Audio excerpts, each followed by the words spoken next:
Olá, boa tarde, sejam todos muito bem-vindos.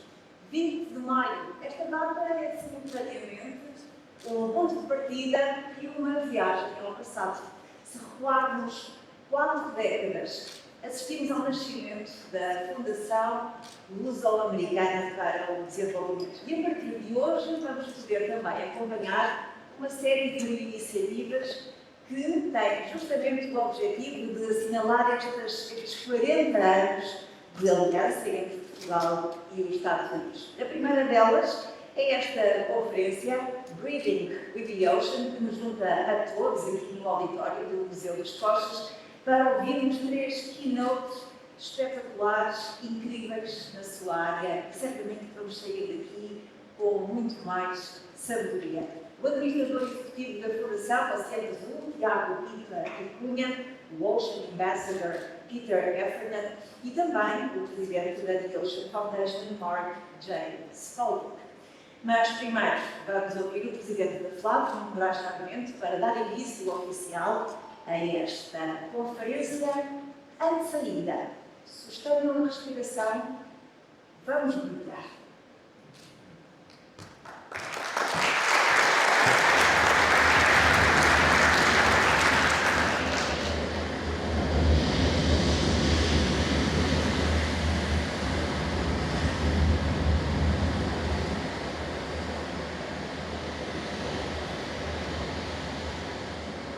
Portugal tem uma vocação escrita nas ondas do Atlântico. Somos um povo moldado pelo mar, com um passado que navegou além do horizonte e um futuro que se desenha nas profundezas do nosso oceano. Hoje, mais do que nunca, somos chamados a honrar esse legado, com responsabilidade, visão e coragem. Portugal detém uma das maiores zonas económicas exclusivas da Europa.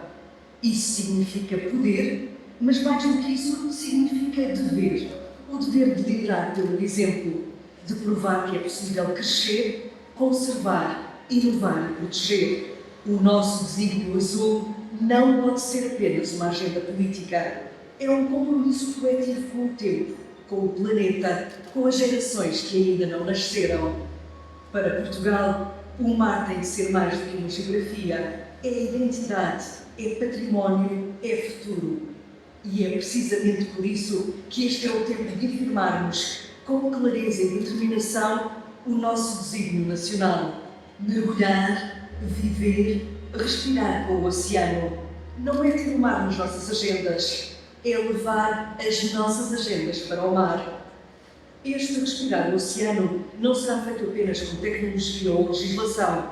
Terá de ser feito em primeiro lugar e sempre com as pessoas, com todas as pessoas, com dedicado estudo científico, vivência constante, troca de experiências entre todas as gerações, todas as áreas de estudo. Ninguém está fora deste círculo de responsabilidade. Este compromisso tem de ser vivido em rede.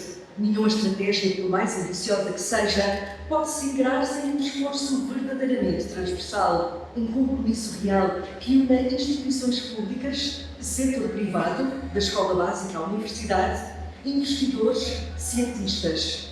Inovar em todas as áreas da nossa vida coletiva, defesa, energia, comunicações, saúde, desporto e cultura. Cada ramo da sociedade tem um papel concreto na construção deste novo paradigma oceânico. Temos de viver o mar, ouvir e respirar com ele. A ciência precisa de tempo, a inovação precisa de liderança, a política precisa de propósito. Temos nas nossas mãos uma escolha que irá definir a relevância de Portugal nas próximas décadas. Ou somos pioneiros em todas as áreas de desenvolvimento, ou seremos cúmplices de uma era de desperdício colossal da maior e mais desconhecida parcela do nosso território.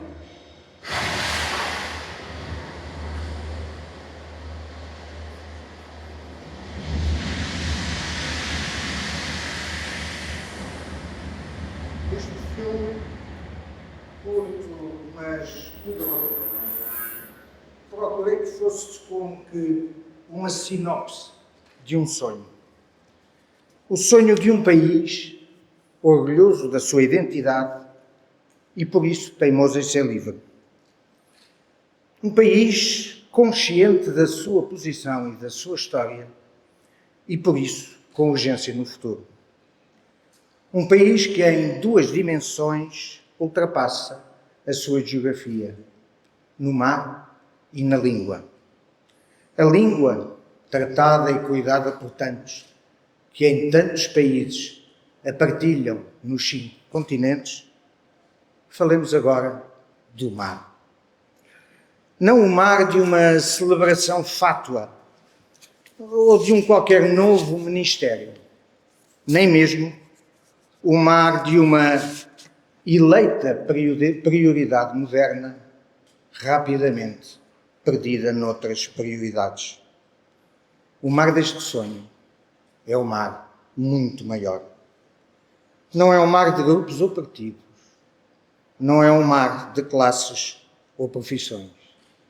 É um mar que não divide, pelo contrário, é um mar que nos une. É o mar de um país e esse país é Portugal.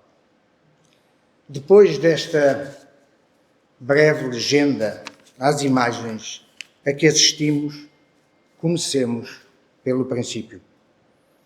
Sr. Presidente do Governo Regional dos Açores, Dr. José Manuel Bolieiro, Sra. Ministra, cara Dra. Graça Carvalho, Sr. Representante da República nos Açores, Dr. Pedro Catarino, Sr. Presidente da Câmara de Lisboa, Dr. Carlos Moedas, Dear Doug Conniff, Chargé d'Affaires of the US Embassy in Lisbon, and, permitam-me, former Ambassador of the United States in Lisbon, dear Randy Levine, you left like yesterday, and we already have saudades.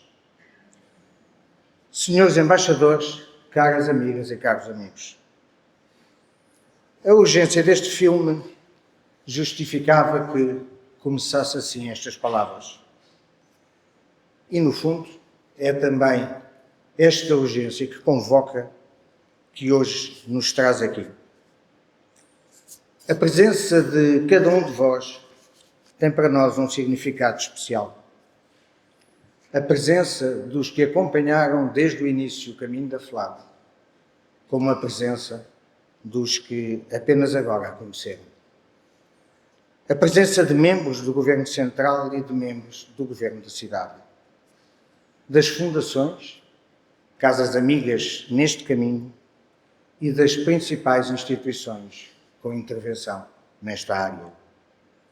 Finalmente, e porque os últimos são os primeiros, agradecer com amizade a presença dos que nos antecederam na condução da FLAD, como a presença daqueles e daquelas que ainda hoje lá trabalham e que são verdadeiras testemunhas destas décadas de caminho. Sejam por isso todos bem-vindos a Breathing with the Ocean.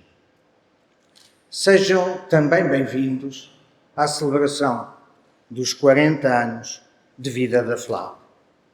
À celebração de 4 décadas de caminho, que no fundo é a celebração de mais de 10.000 professores e investigadores que foram bolseiros da FLAD e que encontraram nesse momento e nessa ajuda a alavanca para as carreiras que, em muitos casos, são hoje carreiras de reconhecimento internacional. A celebração de centenas de prémios que se projetaram no desenvolvimento científico e tecnológico de Portugal. A celebração de 1 milhar de conferências e exposições que lançaram tantos autores e tantos artistas portugueses pelo mundo. Mas se apenas tornarmos a FLAD,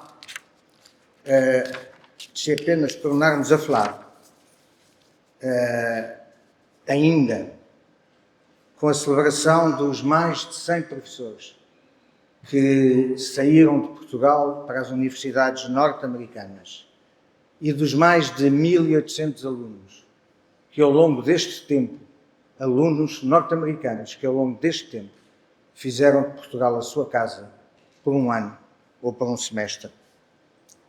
Celebramos estes números que deram à FLAD o reconhecimento, a credibilidade e a confiança absolutamente ímpares de que goza junto da comunidade. Mas se recordamos os números do passado, é porque a partir deles queremos, e com urgência, avançar para o futuro. Um futuro que nos próximos 5 anos conhecerá na FLAD uma prioridade e um desígnio. A prioridade é aquilo a que chamamos a FLAD 2030. Numa perspectiva de contínua adaptação, assumimos como absolutamente prioritário desenvolver a FLAD para este futuro imprevisível que temos pela frente. Queremos tornar a FLAD capaz de responder não apenas aos desafios de hoje que identificamos, mas aos de amanhã que desconhecemos. Por isso, na FLAD estamos a investir na resposta ao desconhecido. Se apenas tornarmos a FLAD capaz de responder aos problemas do presente, quando o conseguirmos, esse momento já terá passado, já será um momento passado. É por isso, por 3 vias, que procuremos fazer esta transformação.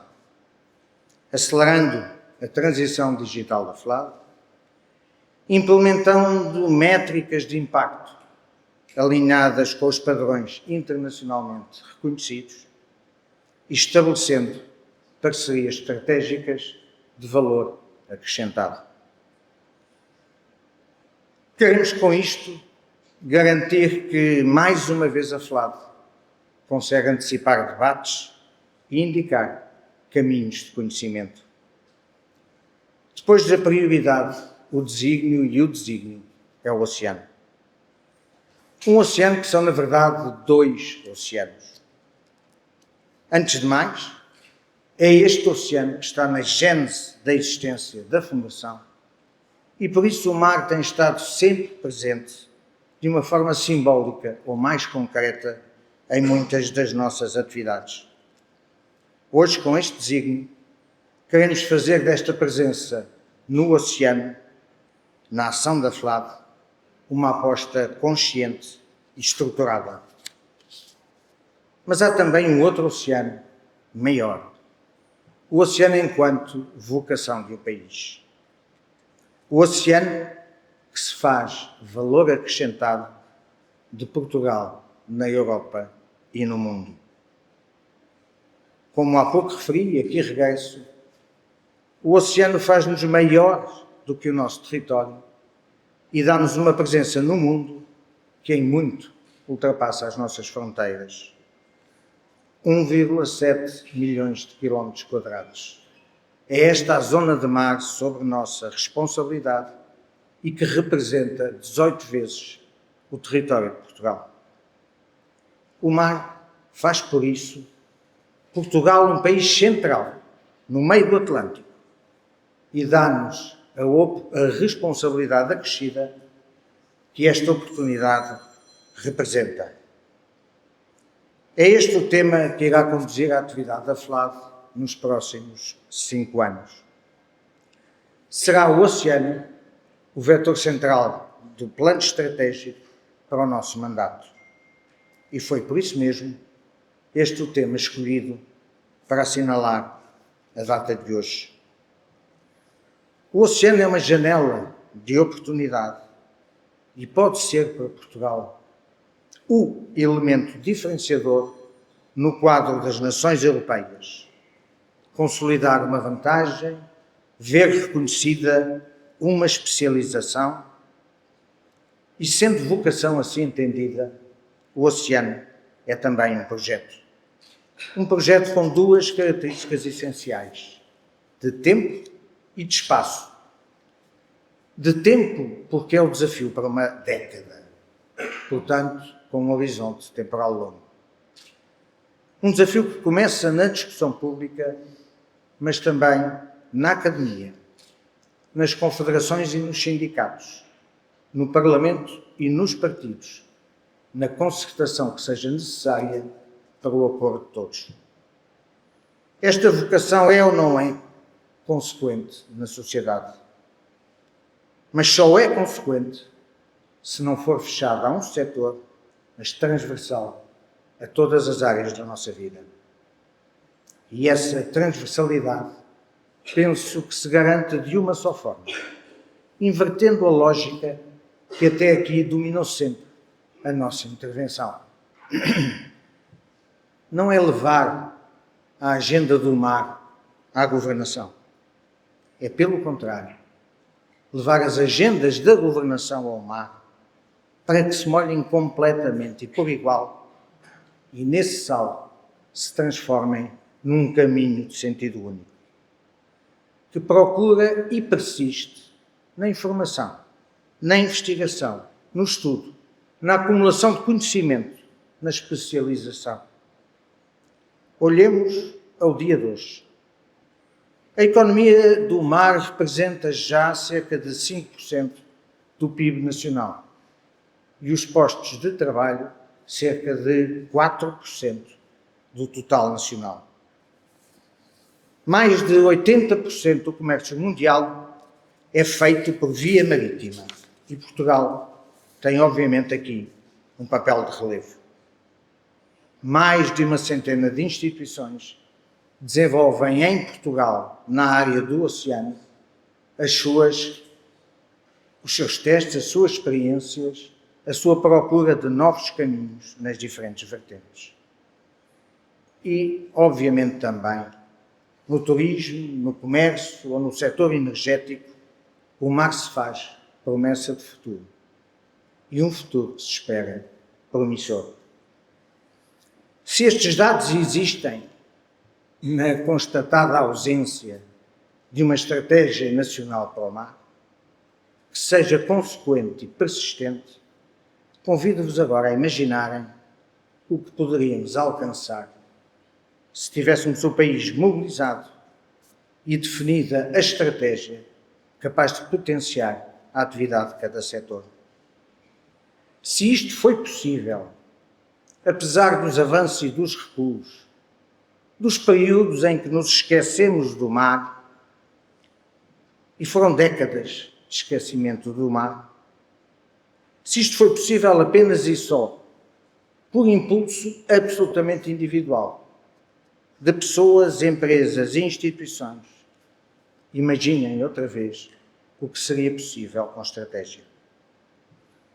É uma visão que exige um período longo para se realizar completamente e que para isso exige compromisso, consenso alargado, um consenso que ultrapasse os ciclos políticos ou as legislaturas.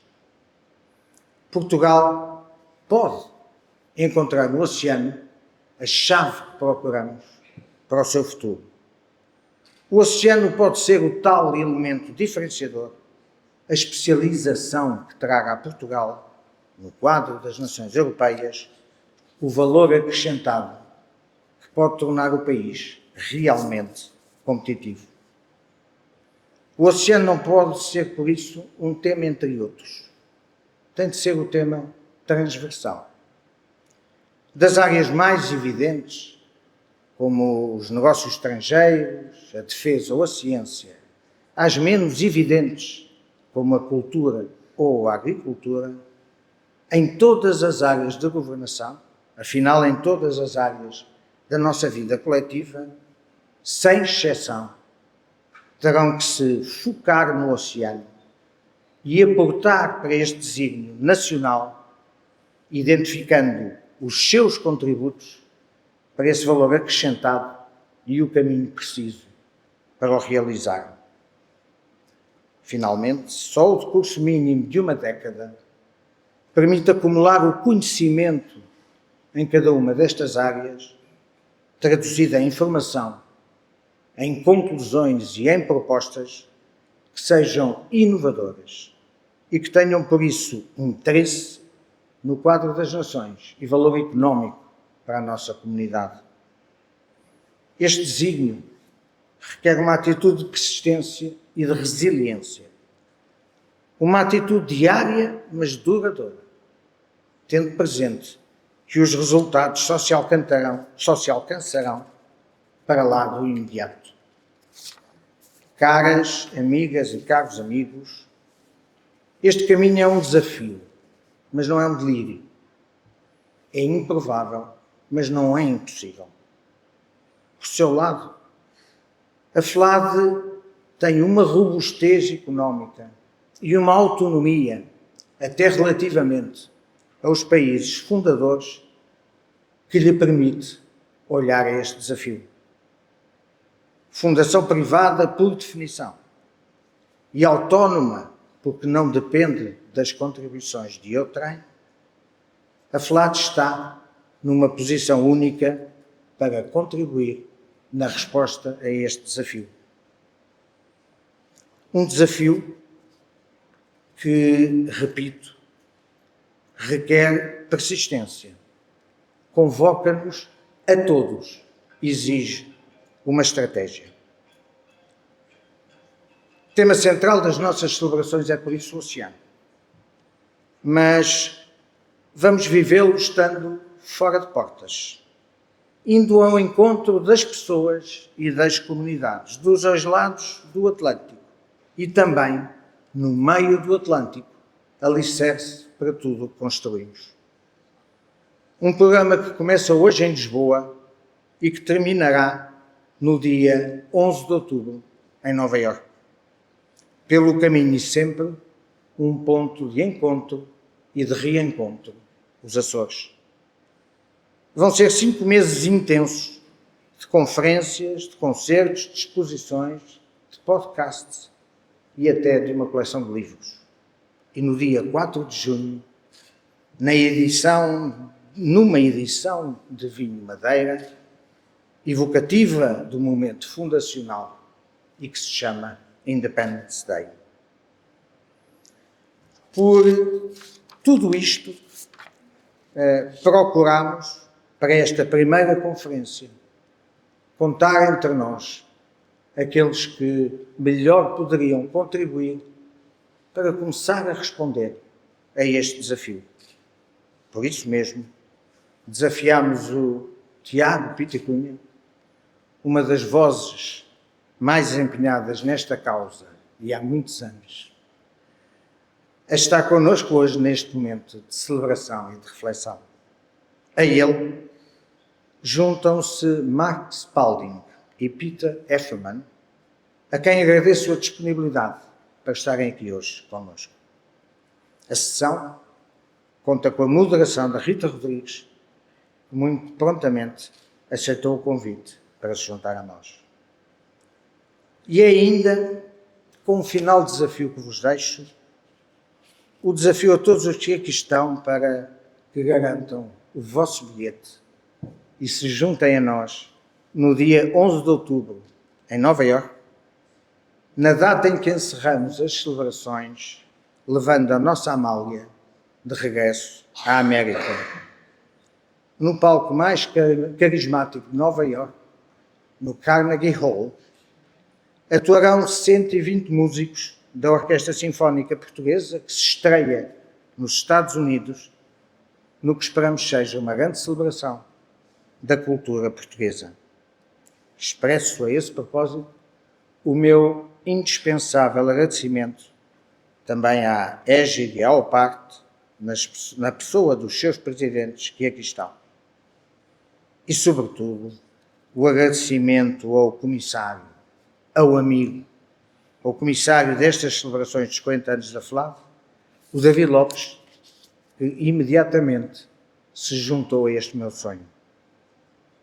E a todos vós que hoje iniciam esta longa jornada, muito obrigado por a celebrarem connosco. Se nesta celebração o desígnio é o oceano, é pelo oceano que vamos, num programa de mais de 5 meses. A todos, mais uma vez, obrigado. A celebração é vossa, porque afinal também a FLAD só faz sentido com todos, todos, todos. Muito obrigado.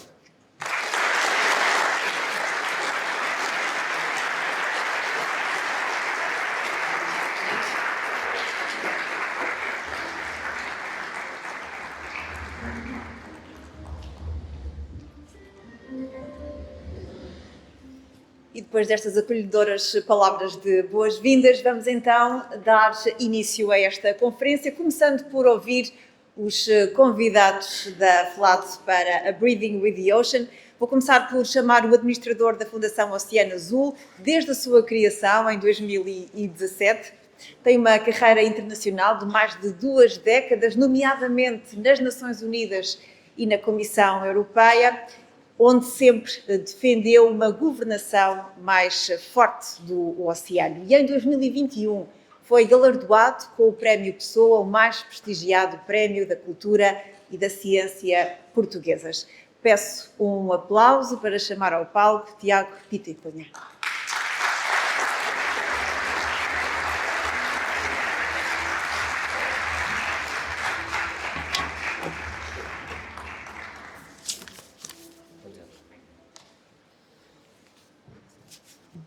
Muito obrigado. Ainda bem que não há uma orquestra inaugural, porque a intervenção anterior foi música para os meus ouvidos.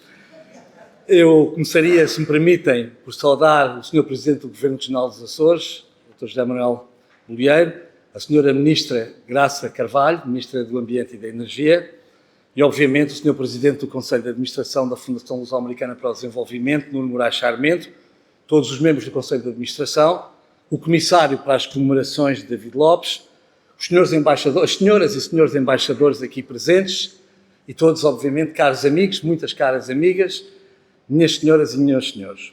Com todo o protocolo observado, começo por dar os parabéns à Fundação Luso-Americana por ter chegado onde chegou.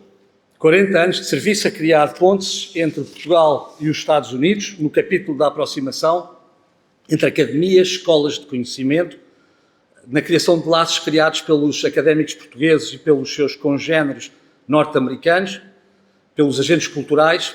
O papel da Fundação neste domínio tem sido notável.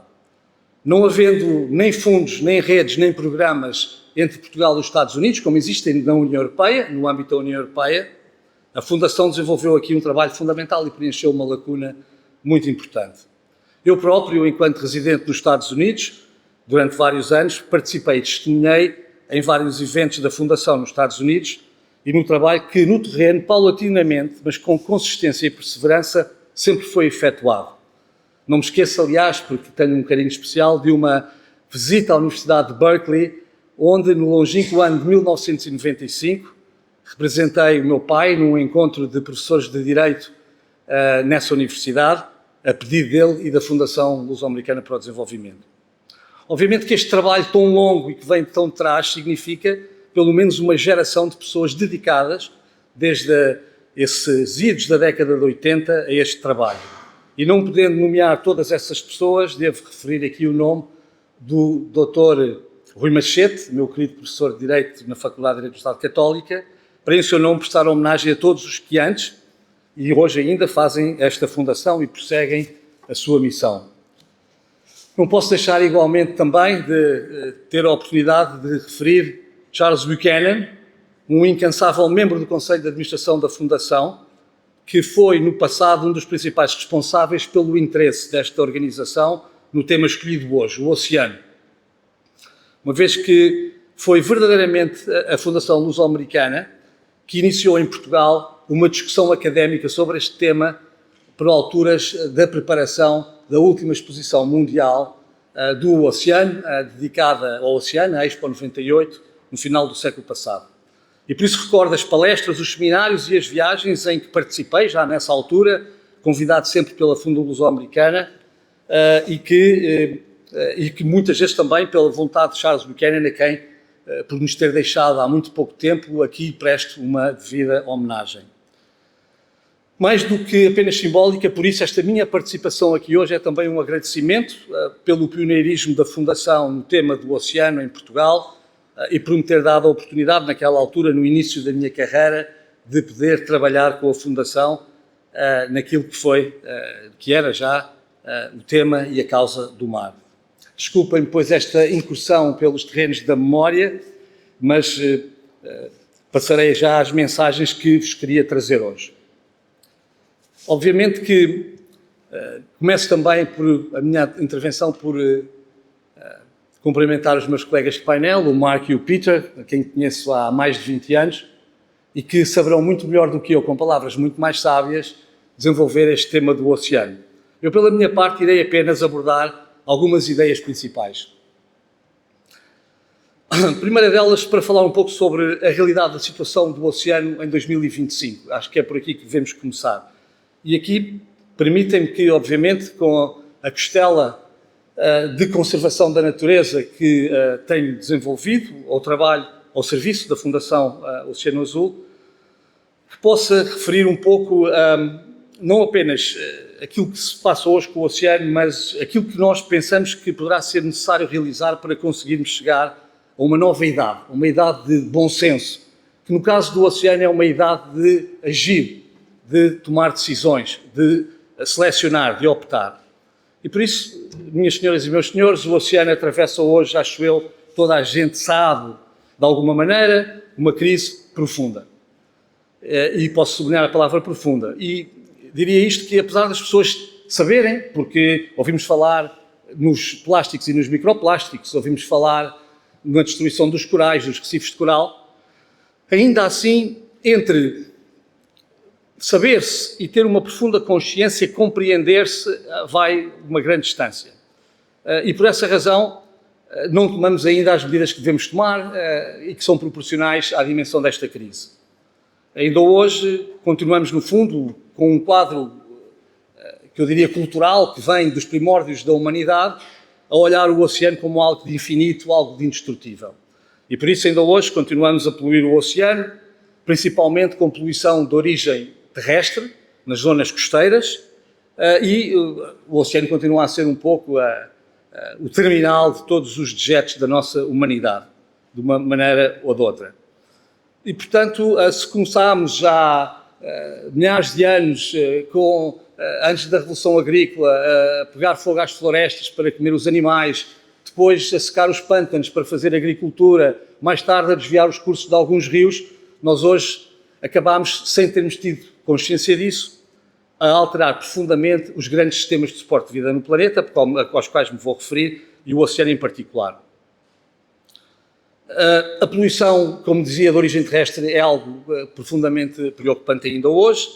A poluição que vem, obviamente, da incapacidade dos nossos sistemas de saneamento controlarem aquilo que vai parar ao oceano dos nossos centros urbanos, mas também aquilo que vem da agricultura, tudo aquilo que através dos rios, toda aquela matéria orgânica e originária de pesticidas, de herbicidas, que através dos rios vai parar ao oceano e que através de um fenómeno que é conhecido por eutrofização está de alguma forma a continuar a asfixiar as regiões costeiras adjacentes aos nossos oceanos, mesmo nos países industrializados do norte do planeta, mesmo na União Europeia, e essa asfixia de alguma maneira está a dar origem a áreas de deoxigenação, áreas em que não existe oxigênio. Como sabem, o oceano é produtor de metade do oxigênio produzido no nosso planeta e nessas áreas já não existe vida porque não existe oxigênio. Obviamente que isto está a causar uma diminuição da biodiversidade. A biodiversidade é muito importante no mecanismo de funcionamento do oceano e a essa diminuição da biodiversidade junta-se também uma grande diminuição de biomassa. A biomassa do oceano, que começou com a caça às baleias, a famosa caça às baleias, nos primórdios da Revolução Industrial, com o desenvolvimento dos centros urbanos e com a utilização do óleo da baleia para iluminar as nossas cidades, levou depois a que, nos anos 50 do século passado, com a invenção do poliéster e, portanto, das redes de plástico, a que começássemos, de facto, a fazer a sobrepesca de todas as espécies comerciais acessíveis. A partir dos anos 70, esta situação agravou-se e ela continua hoje ainda fora de controle. Não podemos dizer que tenhamos já chegado ao estágio da sabedoria, à dita idade da sabedoria, do bom senso, onde conseguimos gerir de uma forma sustentável o oceano. Sabemos até, dizem as Nações Unidas, que esta redução de biomassa é tão grande que até 2050 será provável que a massa de plásticos que estão no oceano ou que irão parar ao oceano ultrapasse a massa de peixes que existem no oceano, o que significa uma transformação e uma adulteração muito grande. O oceano é essencialmente um fenómeno bioquímico. O oceano é o sistema mais complexo de todos os sistemas da Terra, muito mais complexo que a atmosfera. É um sistema bioquímico, ou seja, que tem uma grande componente de biologia e uma grande componente química. A componente da biologia, como expliquei, pela poluição, por outras razões, está a ser diminuída. A redução da biomassa não é importante apenas porque ficamos sem peixe no nosso prato, é importante porque esse sistema deixa de poder funcionar em pleno sem a componente biológica. Quanto à componente química, também já sabemos o que está a acontecer. Sabemos que, também com a poluição e com as emissões de gases de efeito de estufa, que aliás, por uma decisão do Tribunal Internacional de Justiça recente, é considerado também poluição, foi considerado poluição o ano passado, tem vindo a alterar também a química do oceano, e por isso nós há 20 anos que conhecemos o fenómeno da acidificação, da alteração do pH do oceano, mas também, agora ainda mais preocupante, porque menos conhecido, menos estudado e menos percebido pelos cientistas, este fenómeno absolutamente inovador, no mau sentido, do aumento da temperatura do oceano. O oceano está a aquecer mais depressa que a atmosfera nos últimos anos, e isso obviamente que tem consequências muito claras e muito concretas e que vão muito para além apenas daquelas que é a destruição dos recifes de coral. Os recifes de coral são muito importantes, não queria dizer que não são. Eles, apesar de serem menos de 3% da área do oceano, eles respondem por quase 30% de toda a biodiversidade que existe no oceano e que realmente é fundamental para o dito fenómeno bioquímico em que o oceano é. Pois, obviamente, que a temperatura do oceano é apenas um sintoma da energia, é a tradução, digamos, sintomática da energia que é depositada no oceano através do nosso processo de desenvolvimento industrial, e essa energia dissipa-se através de fenómenos atmosféricos extremos, que são mais pronunciados nas pequenas bacias, como temos vindo. Infelizmente para nós, porque estamos na região, o mar Mediterrâneo é um dos casos de estudo mais graves deste fenómeno, e por isso tivemos há 2 anos na Líbia o desastre que aconteceu, do fenómeno atmosférico extremo de enorme pluviosidade, e depois o ano passado em Valência também, e portanto isso é algo que ameaça a nossa segurança de uma forma absolutamente inequívoca e clara. A minha primeira mensagem é que, portanto, aquilo que os cientistas nos dizem hoje é que a situação não está ainda a melhorar. É isto que é importante, que eu gostava de vos passar esta mensagem. Isto é muito importante porque no momento em que a Fundação Luso-Americana para o Desenvolvimento determina que o oceano seja um desígnio do desenvolvimento do trabalho dessa fundação, excelente tema para fazer pontos entre Portugal e os Estados Unidos, não há dúvida nenhuma que é preciso sairmos de uma base de consciencialização de onde é que estamos e de que não estamos ainda a melhorar. Continuamos a piorar. Continuamos a piorar e podemos piorar ainda mais, porque não conseguimos tomar decisões quanto a elementos fundamentais, como, por exemplo, o arrasto de fundo, que é uma das práticas mais destrutivas de pesca. Aliás, quem puder agora ver, saiu este novo filme de David Attenborough, e ele incide particularmente sobre a questão do arrasto de fundo. Pela primeira vez consegue-se filmar dentro das redes de arrasto de fundo, e é verdadeiramente assustador ver o que é o grau de destruição dessa pesca. Não que ela seja um tema muito grande para Portugal, felizmente que em Portugal nós, por exemplo, não praticamos arrasto de fundo, nomeadamente nas áreas marinhas protegidas, mas este é um tema muito importante. Mas depois podemos pensar noutros temas, como por exemplo a pesca dos predadores principais do oceano, dos tubarões, e aqui Portugal sim tem uma responsabilidade muito particular. Um estudo da WWF Portugal, que foi financiado pela Fundação Oceano Azul, há 3 anos, demonstrou que Portugal é o 3º maior destruidor de tubarões da Europa e o 8º do mundo em captura de tubarões, e isso é altamente penalizador, para o nosso país. Os tubarões no topo da cadeia trófica, ou o krill da Antártida, na base da cadeia trófica, são elementos críticos para o dito equilíbrio bioquímico do oceano e, portanto, corremos estes riscos novos de voltar ainda a agravar mais os problemas, principalmente com um tema que está muito na ordem do dia, que é o da mineração submarina. A Fundação Oceano Azul, para nós, isto é um tema absolutamente vital. Nós ajudámos a construir uma coligação de 32 países, onde se inclui Portugal, para procurar defender uma moratória sobre a mineração submarina, ou seja, não começar a minerar o fundo do mar enquanto não compreendermos exatamente os impactos que isso tem no oceano e, neste momento, obviamente, está na ordem do dia, porque a administração norte-americana, com uma ordem executiva, veio tornar o tema um tema ainda mais candente. Ou seja, de alguma maneira, é fundamental, como disse, começar a agir. E há dois tipos de ações que podemos ter, muito importantes. Uma é agir no terreno, não continuar à espera das grandes decisões da agenda multilateral do oceano, mas procurar liderar pelo exemplo. Neste caso aqui também a Fundação Oceano Azul tem tido um papel que é procurar salvar o que resta. Eu sei que é chocante dizer salvar o que resta, mas é disso que se trata e por isso a Fundação esteve envolvida na criação de uma nova geração de áreas marinhas protegidas. Não se fazia uma área marinha protegida no país praticamente há 30 anos, desde o início dos anos 90. Não se fazia uma há 5 legislaturas, até há 2 legislaturas atrás, desde o século passado. E, portanto, criou-se primeiro o alargamento da área marinha protegida das selvagens pelo Governo Regional da Madeira, com o apoio da Fundação Oceano Azul e da National Geographic.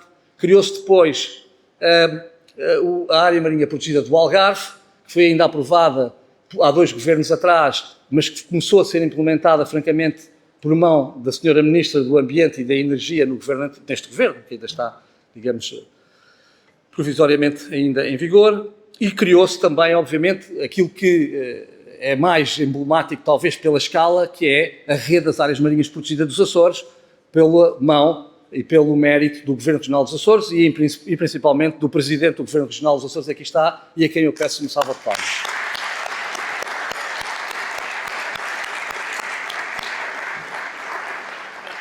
Com esta rede de áreas marinhas protegidas, Portugal dá um salto grande na liderança internacional do oceano, no cumprimento dos seus objetivos ao abrigo do direito internacional e conseguimos ter a maior rede de áreas marinhas protegidas do Atlântico Norte e a 10ª maior do mundo, que é absolutamente significante. Por outro lado, para além das áreas marinhas protegidas, e já queria voltar a elas também, nós temos que agir também ao nível sistémico, das decisões sistémicas, das grandes decisões mundiais. Porque as áreas marinhas protegidas salvam o que restam, salvam ecossistemas, habitats e espécies onde elas são criadas e implementadas, mas nós temos de salvar o mundo inteiro. É fundamental, numa corrida contra o tempo, procurar salvar o oceano e isso pode ser feito se conseguirmos acelerar a tomada de decisões internacionais. E por isso também aqui gostaria de falar um pouco desta nova Conferência das Nações Unidas, de Nice, sobre o oceano, que vai ter lugar já no princípio de junho, mas também falar um pouco de aquilo que deve ser uma nova concepção, um novo entendimento para o oceano, que é verdadeiramente isso que está em causa. Sobre as áreas marinhas protegidas, uma mensagem política muito importante é que é necessário mais consenso. Mesmo num país como Portugal, é necessário mais consenso, é necessário mais bom senso, porque elas são muito difíceis, primeiro, de construir, de adotar, como sabe a Sra. Ministra, como sabe o Sr. Presidente, mas depois ainda é tão difícil criá-las como mantê-las. E eu digo isto por experiência, no sentido em que a área marinha protegida de alargamento da região do arquipélago das Selvagens esteve ameaçada por um partido político e, neste momento, a área marinha protegida, a rede de áreas marinhas protegidas dos Açores, está ameaçada por outro partido político. Ou seja, não há ainda um consenso na sociedade portuguesa que permita compreender que aquilo que a ciência diz é verdade. A ciência diz-nos que as áreas marinhas protegidas aumentam exponencialmente a biomassa e a biodiversidade dessas zonas. E essa biomassa e essa biodiversidade hoje são conservação da natureza, mas já são também mais que isso. Hoje elas são também já a nova finança da natureza. São os créditos de biodiversidade, são os créditos de carbono e são os mercados que estão a ser gerados e por onde passará uma parte importante da economia sustentável do século XXI.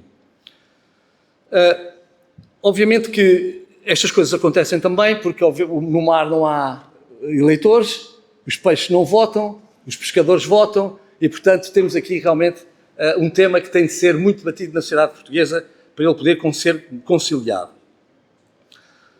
Sobre a intervenção sistémica e sobre um novo entendimento para o oceano.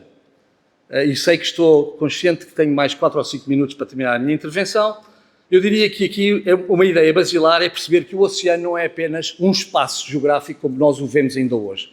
Politicamente, nós pensamos no oceano como um território. Aliás, não pensamos no oceano, pensamos em 5. Existe o Oceano Pacífico, o Índico, o Atlântico, o Ártico e a Antártida, o Oceano Antártico. Ou seja, na Convenção de Direito do Mar ainda hoje é assim, o oceano é um território e é essencialmente um território também para usos económicos. Portanto, é o oceano das pescas, o oceano dos transportes, do comércio, do turismo, o oceano da energia. E muito bem que assim seja e assim deve ser. Esperemos que cada vez mais também o oceano dos novos usos do mar, onde Portugal, na área da biotecnologia também azul, tem feito um caminho tão importante. Mas hoje em dia diz que não é apenas um território, é mais um sistema de suporte de vida do planeta. E na verdade assim é, porque se o oceano diretamente pode não ser esse sistema, nós sabemos que os grandes 3 sistemas de suporte de vida no planeta são a atmosfera, a biosfera e a hidrosfera, o oceano é absolutamente dominante nesses 3 sistemas. Como podem imaginar, não existe vida sem atmosfera, sem biosfera e sem hidrosfera. Ora, a atmosfera é francamente influenciada pelo oceano, tudo o que se passa na atmosfera tem a ver com o oceano, através, desde logo, dos ciclos hidrológicos, da evaporação da água do mar, que nos dá a água potável que nós consumimos nos continentes. Temos, obviamente, a biosfera, que é sobre a biodiversidade, e 80% das formas de vida no planeta vivem no mar, e, portanto, o oceano é uma grande componente da biosfera. E temos a hidrosfera, que é 99% oceano, uma vez que há só 1% da água no planeta que não faz parte do oceano e que está nos rios e nos lagos dos nossos continentes. E, portanto, por estas 3, digamos assim, por estes 3 sistemas de suporte de vida no planeta, o oceano é muito mais que um espaço, é verdadeiramente um sistema. É um sistema contínuo que gera a possibilidade de vida neste planeta e que, por exemplo, ao terem secado em Marte, deixou de permitir vida nesse planeta. Isto é muito importante porque nós não olhamos para isto como um sistema. Porque se olhássemos para isso como um sistema, os processos das Nações Unidas ligados à biodiversidade, ao clima, ao oceano, não eram processos separados, fragmentados e compartimentalizados. Era muito importante porque não teríamos tratados internacionais para a coluna d'água e tratados internacionais para os fundos marinhos. Como se o espaço tridimensional, que o oceano se divide entre superfície, coluna d'água e fundos marinhos, pudesse realmente ser separado. O oceano é, de facto, o motor deste planeta. E como todos os motores, as peças estão interligadas. E esta interação sobre as peças, sobre as quais nós ainda conhecemos pouco, exige muito mais ciência, muito mais estratégia, mas também muito mais ponderação, muito mais bom senso, muito mais utilização do princípio da precaução. E isto, obviamente, é válido, e eu estou a pensar, principalmente, no que é absolutamente essencial, que é evitar a mineração dos fundos marinhos a todo o custo, evitar a dita corrida ao fundo. E aqui Portugal também está mais uma vez na linha da frente da liderança internacional, uma vez que a Assembleia da República adotou uma lei, faz um mês, com uma moratória sobre a exploração dos recursos minérios submarinos em Portugal até 2050. Portugal é o único país da Europa que tem uma lei com uma moratória para a mineração submarina e é um dos primeiros países do mundo a tê-la, e isso é um motivo de enorme orgulho, porque mostra como nós somos, digamos assim, como nós estamos, nesta altura, mais avançados na entrada desta idade do bom senso. Terminava com algumas palavras sobre a Fundação, sobre a Conferência das Nações Unidas, que muita gente não sabe ainda que vai ter lugar, mas que irá ocorrer agora no princípio de junho e que, no fundo, vai suceder àquilo que aconteceu em Lisboa em 2022. Ela é uma oportunidade única de poder mudar as coisas e trazer soluções para os problemas do oceano ainda antes do fim da década. Como sabem, 2030 vai ser um ano absolutamente simbólico, porque é o ano em que se devem realizar uma série de metas internacionais, a começar, obviamente, dos Objetivos de Desenvolvimento Sustentável das Nações Unidas, onde se inclui o Objetivo 14 sobre o oceano. E aqui é muito importante que sejam feitas algumas alterações nesta Conferência das Nações Unidas. A notícia positiva é que é importante mudar o nível da discussão do oceano. E nesta Convenção isso vai acontecer. Existem já confirmados mais de 80 chefes de Estado e de Governo em Nice, na Conferência das Nações Unidas do Oceano, e isso significa que, sem precedentes até hoje, irá haver uma discussão a um nível mais elevado da agenda multilateral do oceano. Mas depois é preciso uma agenda transformadora, verdadeiramente. Uma agenda em que comecemos a tomar estas opções. Fazemos arrasto de fundo ou não fazemos arrasto de fundo? Na Europa, a maior parte dos países europeus continuam a fazer arrasto de fundo nas áreas marinhas protegidas. Isso diz tudo sobre as áreas marinhas protegidas que estes países têm e sobre, digamos, o entendimento, a seriedade com que nós olhamos para a crise do oceano. Depois temos, obviamente, aqui uma questão fundamental, que é esta entrada em vigor do Tratado do Alto Mar. Isto é um passo civilizacional fundamental para a humanidade, porque o Tratado do Alto Mar diz respeito ao alto mar. O alto mar é 2/3 do oceano e o oceano é 2/3 do planeta. E só proteger do alto mar conseguiremos, portanto, proteger o nosso planeta. E também aqui Portugal conseguiu, com a ratificação que foi feita pelo Governo e pelo Sr. Presidente da República, muito recente, levar a que Portugal seja um dos primeiros países a ratificar o Tratado do Alto Mar e que chegue nisso à Conferência dos Oceanos, nesse pedestal. E por isso também aqui o meu orgulho também como português que tivéssemos conseguido dar esse passo.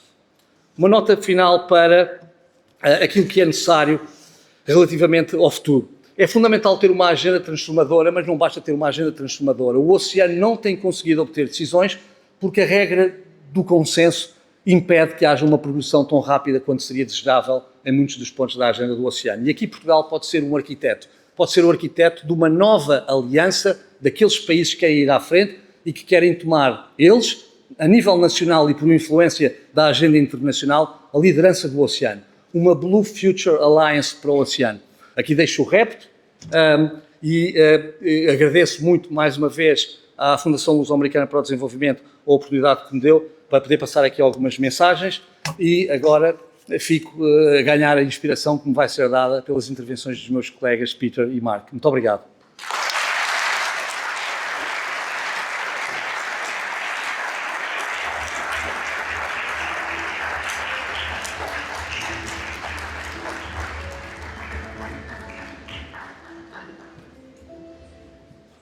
Muito obrigada ao Tiago e então passamos para o nosso segundo convidado de hoje, é especialista em ciência marinha e ex-diretor executivo do Marine Institute da Irlanda.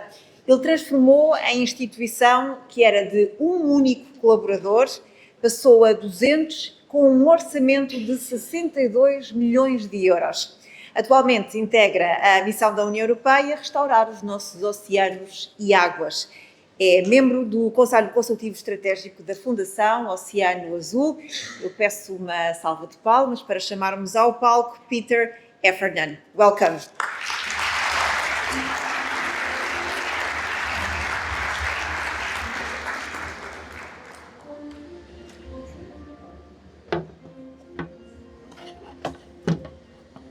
First of all, happy birthday, FLAD.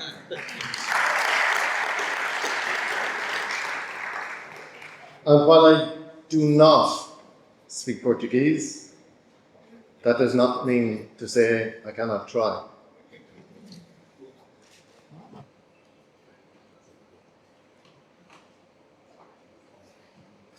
But I've just lost my translation. What I wanted to say in Portuguese was I bring greetings from your Atlantic cousins in Ireland. And you might wonder, how does an Irishman get invited to a Portuguese-American party? Well, there's a little bit of family history with America. My mother's father, Michael Ricky, emigrated to the United States over 115 years ago. At that time, as was quite common, he was going to study for the priesthood. Think about that now. If he had pursued it, well, I wouldn't be here. But he didn't. He changed course. And boy, did he change course. He was in the American Army in the First World War.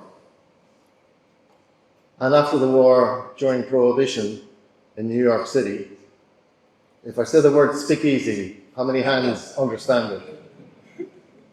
Well, he ran two of them. He came back in 27, a rather wealthy man, married my grandmother Emily, had 3 daughters, 2 of whom returned to America in the 1950s and stayed there for the remainder of their lives. Thankfully, my mother didn't. She stayed in Ireland and married my father, which started another line of connections. But I will give a gift at the end, if I don't blow my time, in honour of my aunt, who was a devout poet. And I will share with you, not one of her works, but another emerging Irish poet and it will be the first time his work has ever been publicly shared in Portugal. In 1985, during a very difficult economic time in Ireland, I graduated with a PhD from the University of Galway. I was extremely lucky to get a postdoctoral opportunity in the United States. And all I can say is, day one was wow. Gee, this is showtime. This is science. Can I swim? Can I survive? Will I be back on the boat in a year's time? No. Thanks to fantastic mentors, I was learning how to lead without realizing I was learning how to lead. Sylvia Earle graced UNOC 2 here during the UN conference. And I discovered during that reception at the Oceano Azul Foundation Oceanarium that both Sylvia and I shared the same mentor 20 years apart, a fantastic man called Ed Chin, who, as a 16-year-old, volunteered to serve in the US Army at the end of the Pacific campaigns in World War II. That gave him access to the GI Bill, Harvard, and a fantastic career. And in the 1960s, he led, as chief scientist, the first ever Indian Ocean expedition, led by the United States, on which Sylvia Earle was the youngest and only female scientist. And he mentored her, and it was amazing to see the love that was there amongst two people who had never met before, but were immediately united because of his kindness. That leadership training equipped me to be the youngest CEO in Ireland in the early 90s, when I had the chance to return and lead a startup national agency, the Marine Institute, the first time Ireland had ever created a dedicated ocean agency. Now, while it's not quite 18 times the equivalent of Portugal's land territory, Ireland has 10 times its terrestrial landmass under claim under the UN Convention of the Law of the Sea. So we too, like you, are an enormous island nation. And when I think of island nations, I cannot but congratulate the President of the Azores for that wonderful leadership in creating the largest marine protected area in Europe. We are going to lead a lot more leaders like this in the immediate future. First 12, 15 years as the national leader, exponential growth, hundreds of millions of investment in research vessels, national laboratory infrastructure, national funding programs, all first. But then in 2008, this young CEO had to find out, could he survive a crisis? Could we survive a crisis as an entity? And boy, has life thrown many more crises to us all since then. But a crisis creates an opportunity. I took the biggest risk of my professional career at that time without the permission of my ministers, without the permission of my board, without the permission of anyone. I went as an individual to the leader of the public service in Ireland and said, we got to do better with the ocean. This is an opportunity for us that we've never realized. And I firmly believe, having studied every governance mechanism in the world dealing with the oceans, that Ireland as an island had an opportunity in a crisis. They believed in me and the idea. They protected me when the system wanted to exact retribution for being so bold, not to ask permission. But 2 years later, all the political stars in our world aligned. Enda Kenny became the Prime Minister of Ireland. Enda Kenny's grandfather was a lighthouse keeper. He and I played football against each other. Now, he's a lot older than I, but we were playing each other in a very serious, very physical, dirty match, in which I was asked to leave the field. And I was asked afterwards not to play football again for 6 months.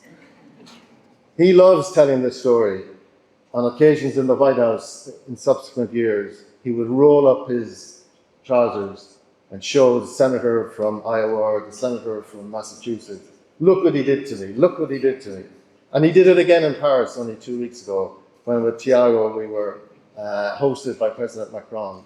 And boy, did he give political leadership at that time, and I'll come back to that. But the experience of America, and again, diaspora. We have got 40 to 50 million people claiming Irish descent in the US. You just want to see St. Patrick's Day in the US. It's just incredible. In the mid-1980s, when I first went there, and by coincidence, it was 40 years ago almost, just as FLAD is celebrating 40 years, I experienced in Savannah, Georgia, the largest St. Patrick's Day party I had ever seen in my life. 10 times larger than anything in Ireland. But that St. Patrick's Day, again, later in my career, accompanying the Prime Minister in Washington, gave the greatest calling card. It wasn't Peter Heffernan that the leaders of every agency in the US came to see. It was to be part of the St. Patrick's Day event. And they all came. We created deep, lasting relationships. In my first year as a CEO, I established an MOU with NOAA, the National Oceanic and Atmospheric Administration. The second political alignment that created for us this unique opportunity, Maura Gagan Quinn from Galway became Commissioner for Research in Europe.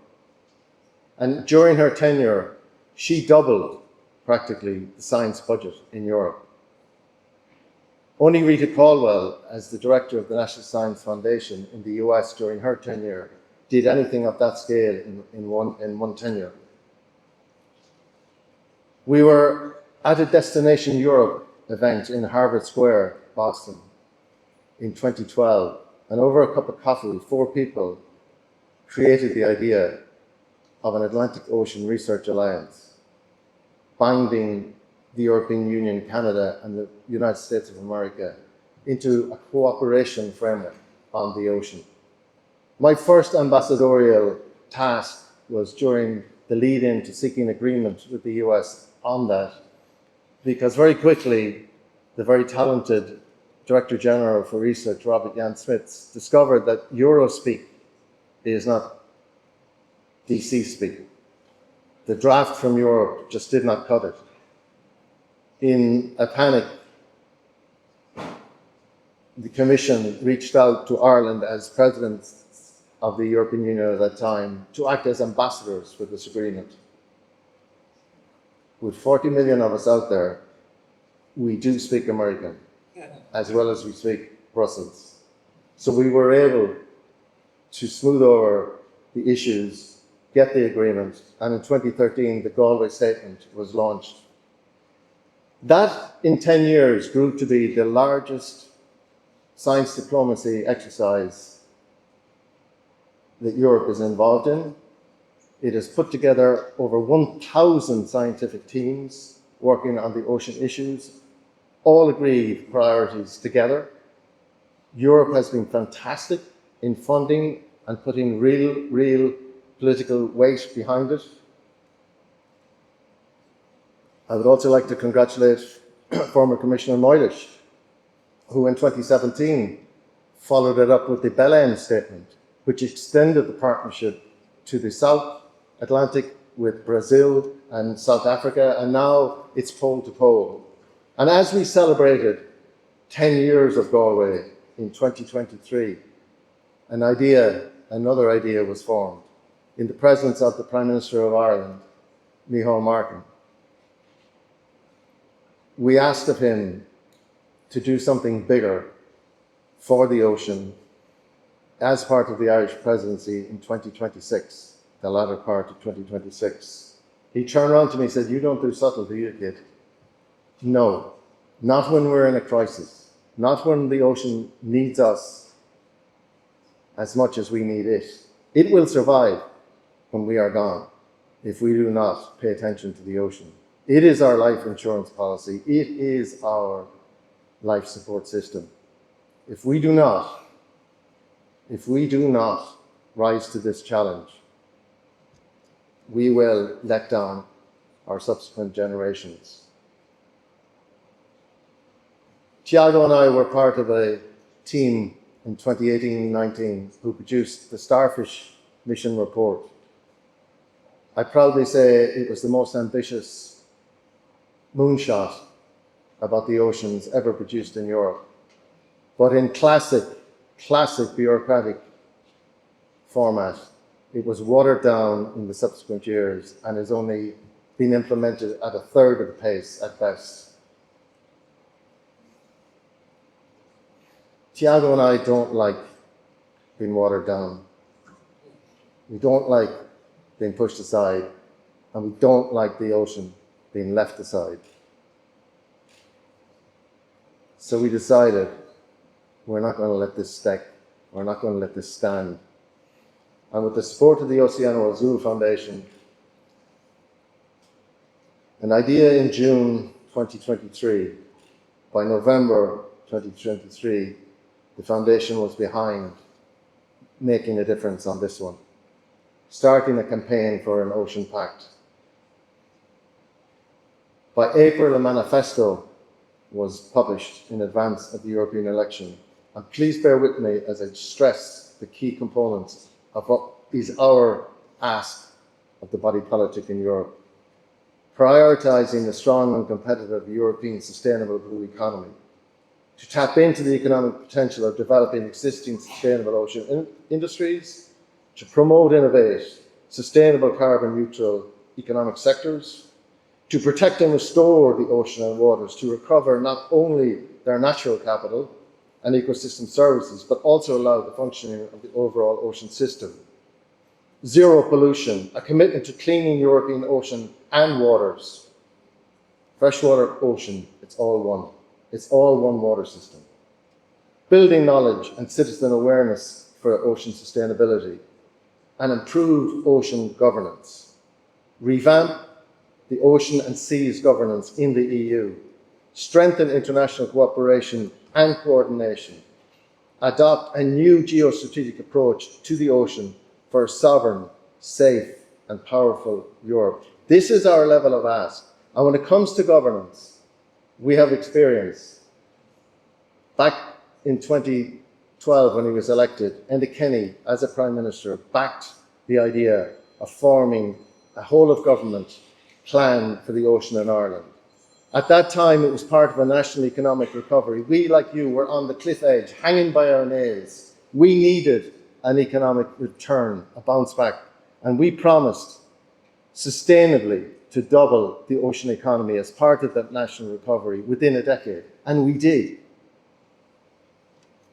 He, as leader, forced all of the government departments to get together. He, as leader, made them come to his department. He, as leader, made them report every year publicly at a national summit. He, as leader, got behind an event to create a connection about the ocean to the entire Irish population. And Tiago was there when we had 100,000 people around the basin in Galway Bay. 100,000 people. That's 1.5 million in Paris.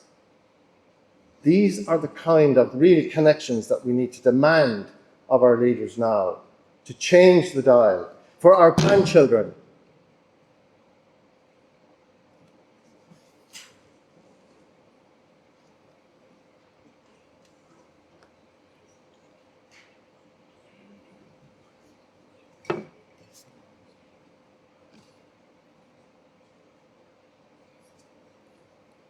This is why we demand Ursula von der Leyen and the European Union to step forward, now in the time of darkness, when the largest scientific contributions that the US have created, with 57% of the ocean observing systems being turned off, the data not being shared anymore. Now we live in a moment of darkness, but I keep reminding myself, Europe and the world was in many a darkness before. We had a Pope who excommunicated a man for publishing science about planetary systems. We can change it. We have to change it. And we have to push the leaders in Europe to act with ambition, to act united, to demand of each member state and each leader to contribute to the table, to bring ideas, to bring momentum, to change the dial, to anchor a future for our grandchildren and their grandchildren. We've got to move from darkness into light. It's time for Europe and its values to stand up. Stand up and lead. Thank you for your kindness.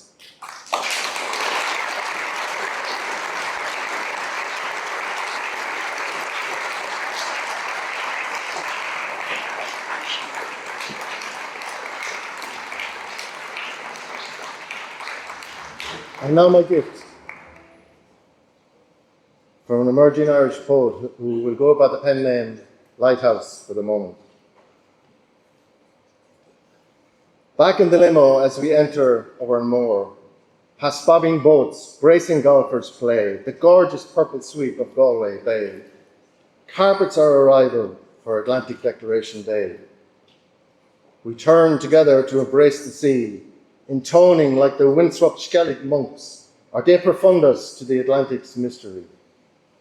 Like them, our scientific beehive huts are braced with observation rituals, models, or genetic trace decoding, or appeasing, or just hoping to outface the deep tectonic venting and the ice melt race.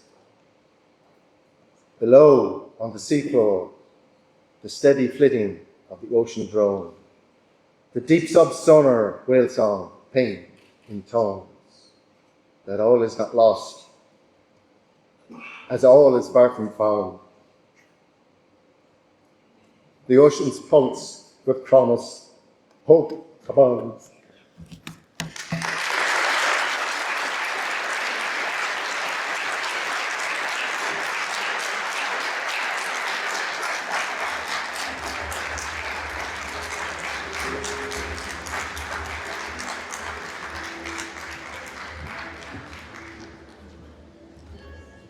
Thank you, Peter, for your emotion.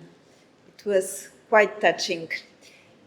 E passamos para o nosso terceiro convidado, que é presidente da The Ocean Foundation desde 2023. Esta fundação é uma referência global, tanto no financiamento como no desenvolvimento de projetos de conservação marinha.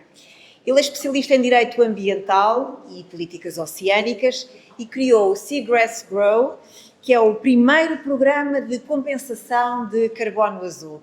Peço um aplauso para chamarmos ao palco o Mark Spalding.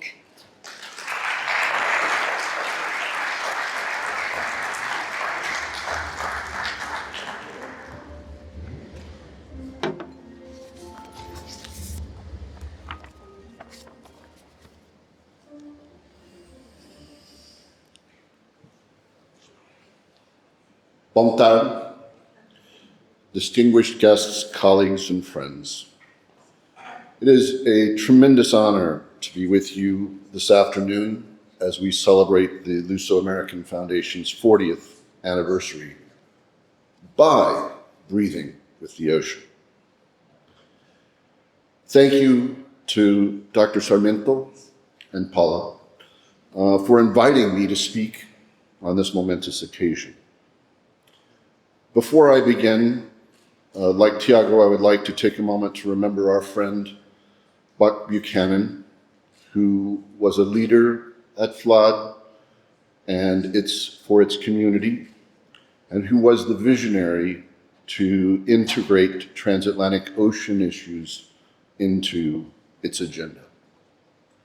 40 years ago, in 1985, when the Luso-American Foundation was established, through a bilateral agreement between the governments of Portugal and the United States, it was born from a desire to strengthen the bonds between our two nations. This institution has become an indispensable bridge connecting our peoples, our culture, and our shared aspirations. Sadly, it is even more needed today than it was 40 years ago. I grew up in the Central Valley of California, near Fresno and Tulare, the heart of Portuguese and particularly Azoran diaspora in the United States. So my curiosity of all things Portugal runs deep.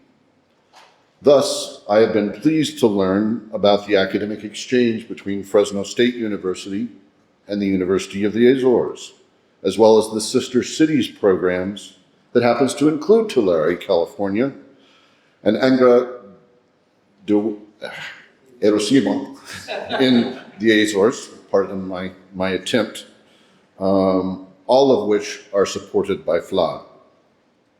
Additionally, in my role as a commissioner for the Sargasso Sea Commission, I had the honor to serve alongside two commissioners from the Azores, Dr. Ricardo Serrao Santos and Dr. Ana Colchao, both from the University of Azores. I do not need to tell any of you that the Azores holds a special place in FLAD's mission and the origin story, serving as a bridge in the exchanges due to the island's historical, cultural, and strategic significance in the relationship between Portugal and the United States. I'm particularly moved to be here because just over a decade ago, I had the privilege of participating in the Foundation's groundbreaking work on ocean conservation and maritime cultural heritage. Those initiatives demonstrate how the vast Atlantic, which once separated our nations, has become the very medium that unites us for common purpose. Portugal and the United States share a profound connection to the ocean. With its rich maritime history dating back to the Age of Discovery, the sea has been central as part of Portugal's national identity. The United States, meanwhile, was founded by those, including those from Ireland, who crossed the Atlantic in search of new beginnings and seized the ocean as a challenge and an opportunity. Today, I will explore how this shared maritime heritage creates natural pathways for our cooperation in three areas: ocean science diplomacy, blue economy, and ocean heritage. The ocean knows no boundary. This simple truth makes marine science an ideal platform for international collaboration and diplomatic engagement. Portugal and the United States are leading maritime nations with significant investments in ocean research. The recent establishment of the Atlantic International Research Center in the Azores exemplifies the potential for Luso-American cooperation in ocean science. Supported by FLAD, this new state-of-the-art international collaborative framework brings together researchers from both countries to address critical transatlantic challenges like climate change, ocean acidification, and biodiversity loss. Over the course of 4 decades and across 130 different nations, I have learned that ocean science diplomacy is fundamentally about human connections, not just institutional partnerships. When I think of it, I think of a Filipino Marine Protected Area manager who proudly showcases recovered coral reefs, a Micronesian conservation leader who evolved, multiple conservation leaders who evolved from workshop participants into regional experts, and the Cuban scientists I've had the honor to work with who have collaborated across very deep political divides to protect shared marine resources with the United States. With the Air Center, we've added another critical component of the people-to-people connections that are so important. At the Ocean Foundation, we've long championed ocean science diplomacy as a powerful tool for building bridges between nations. Even during periods of political turbulence, scientific cooperation on ocean issues can continue when other diplomatic channels falter. Science provides a common language that transcends political differences and creates a space for dialogue and mutual understanding. Ocean science diplomacy is particularly powerful in its ability to transcend political differences, even during periods of tension or darkness, as Peter calls it, in other areas of international relations. Scientific collaboration often continues uninterrupted. The ocean gives us a common ground where shared interests prevail over competing agendas. We have built our ocean science diplomacy with a focus on creating inclusive spaces where researchers, policymakers, and community representatives can collaborate across borders. We've learned that effective ocean science diplomacy must begin with open-ended questions and a willingness to listen rather than bringing ready-made solutions. The most enduring partnerships build local capacity, encompassing scientific skills, governance frameworks, monitoring protocols, adapted to local conditions which will remain long after any particular project ends. Looking forward, we see tremendous opportunities to expand this scientific partnership. Fish, seabirds, marine mammals, and other sea life know no boundaries as they traverse the waters of the Atlantic. But as Tiago mentioned, sadly, neither does plastic pollution. The UN Decade of Ocean Science for Sustainable Development provides a framework for coordinated research efforts on common issues, joint expeditions to explore deep-sea ecosystems, collaborative monitoring of marine protected areas, and shared development of technology for ocean observation. All represent promising avenues for cooperation. These scientific partnerships deliver practical benefits to both nations. They accelerate discovery, distribute costs, and build the knowledge base for sound ocean governance. But perhaps most importantly, they foster personal relationships among scientists, students, and institutions, relationships that form the foundation of enduring friendship, such as Tiago and I have had for 20 years, and I'm glad to meet Peter and all of you. Next, let me turn to the blue economy. Beyond scientific research, the ocean offers economic opportunities that benefit Portuguese and American communities. The blue economy, the sustainable use of ocean resources for economic growth, represents a new frontier for Luso-American cooperation.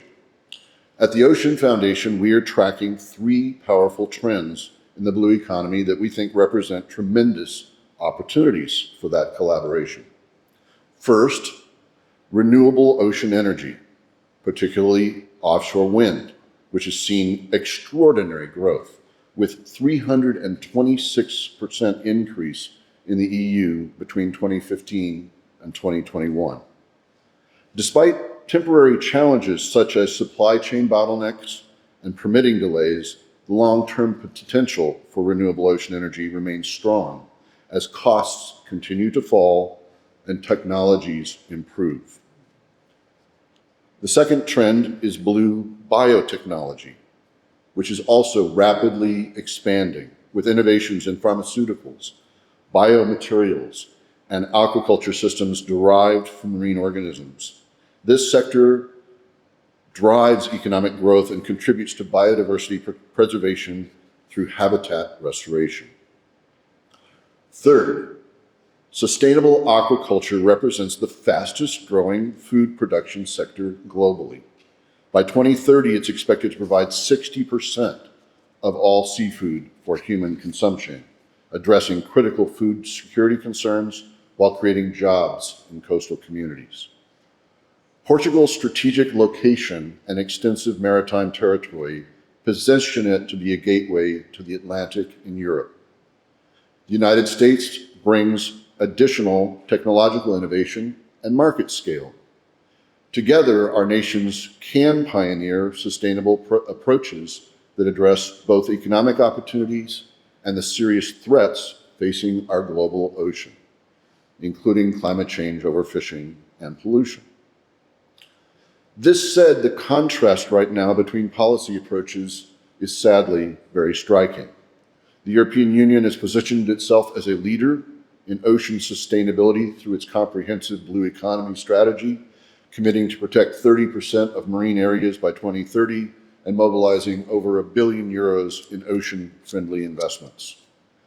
Meanwhile, in my country, we're seeing policy shifts that may prioritize extraction over conservation, potentially leading to long-term negative effects on our shared resources. This divergence underscores the importance of international cooperation between Portugal and the United States by connecting Portuguese and American stakeholders, from regulators developing thoughtful governance frameworks to entrepreneurs pioneering sustainable technologies. We can create models for responsible development of the blue economy that might bridge these policy divides. The global ocean economy is valued at between $1.5 trillion and $2.8 trillion, with the sustainable subset of that, the blue economy, estimated to be less than 25%. Although the concept is relatively new and still being defined, it is worth noting that this sustainable subset is the part that is growing most rapidly. Portugal is performing better than the global average in terms of sustainability of its ocean economy. While there is no official percentage, estimates suggest that 50% of Portugal's ocean economy qualifies as a sustainable blue economy. Portugal's established ocean economy sectors directly employ over 150,000 people and generate approximately 3.3 billion in gross value added as of 2021. According to The Economist magazine, Portugal has exciting opportunities in several areas: clean energy from waves, floating wind and solar, blue energy, low carbon food, decarbonized maritime transport, deep tech applied to ocean observation and blue economy sectors, technology for environmental regulation that can be financed in carbon markets, and increased marine ecosystem productivity. These areas align with the main areas of blue economy worldwide, creating real leadership opportunity for Portugal. Portugal has made sustainability a central goal of its ocean economy, supported by significant policy frameworks such as the Estratégia Nacional para o Mar for 2021 to 2030, which emphasizes sustainable use of marine resources, offshore renewables, sustainable fisheries, marine biotechnology, and ecotourism. There is potential for both emerging sustainable sectors, including offshore renewables, sustainable aquaculture, blue biotechnology, and ecotourism to grow, but in parallel, traditional sectors such as coastal tourism and conventional fisheries can change and become more sustainable. Finally, I'm going to touch on the cultural dimension of our ocean connection. For centuries, the Atlantic has carried not only ships and cargo, but ideas, traditions, and people between our shores. From the Portuguese fishing communities of New England to the American expatriates on the coast of Portugal, our nations share a living heritage shaped by the sea. This heritage is preserved in our maritime museums, celebrated in coastal festivals, and passed down through generations of seafaring families. We can view ocean heritage through multiple lenses, not only the cultural narratives, but also the physical structures that represent our maritime past while still serving vital functions today. Just this past March, I participated in a series of workshops in Malta addressing what we call potentially polluting wrecks, the over 8,500 shipwrecks from World War II that are deteriorating beneath the waves, threatening to release oil and other hazardous materials into the marine environment. There are thousands of these in the Atlantic and the Mediterranean alone. These wrecks are simultaneously grave sites, underwater cultural heritage, and environmental time bombs requiring urgent attention. Similarly, through our Global Lighthouse Protection Initiative, we're working to preserve lighthouses as a critical element of maritime safety and cultural identity. As I stood in the Malta Maritime Museum, surrounded by centuries of nautical history, I was reminded that these structures embody the maritime, geopolitical, and cultural history of coastal nations. They're not merely luminous beacons, they're touchstones for sailors, the last thing that they see when leaving home and the first thing when returning.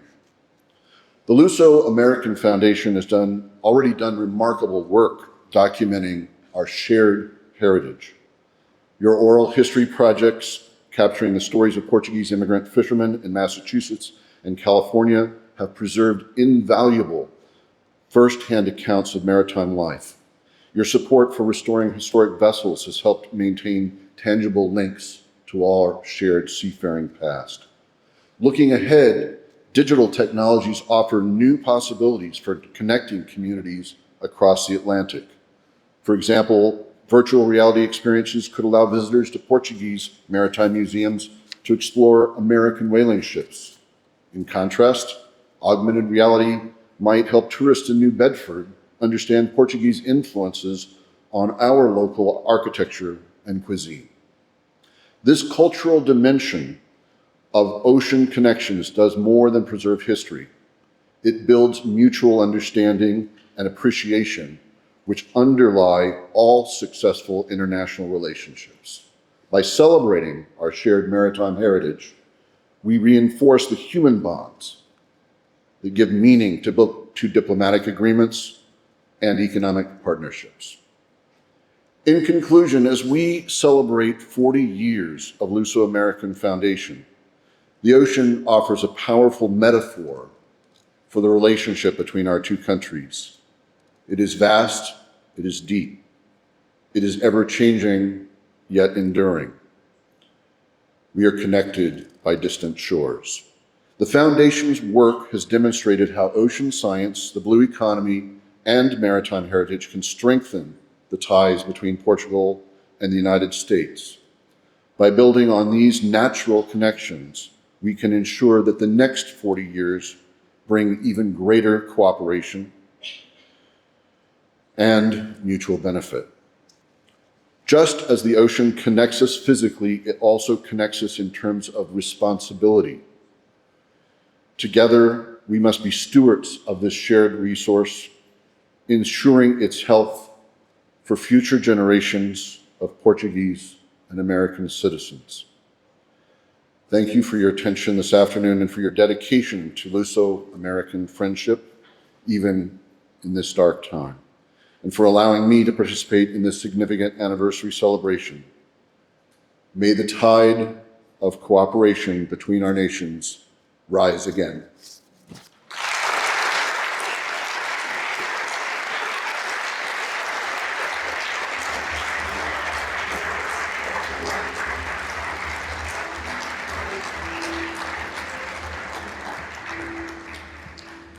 Thank you, Mark, for telling us something that here in Portugal we are not used, that we are doing better than the average. Thank you very much.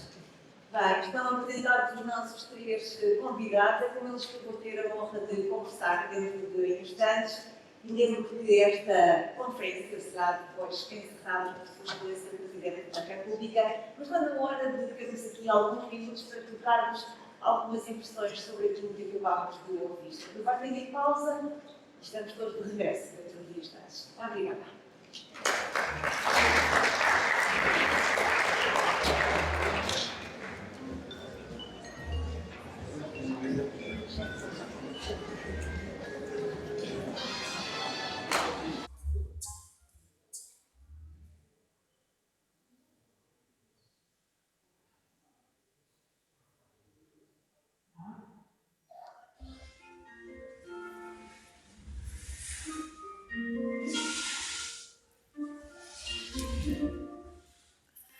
Sejam muito bem-vindos de regresso, tal como prometido, chegou o momento da nossa conversa nesta conferência Breathing with the Ocean e por isso eu vou pedir de novo ao Tiago, ao Peter e ao Mark para se juntarem a mim no palco.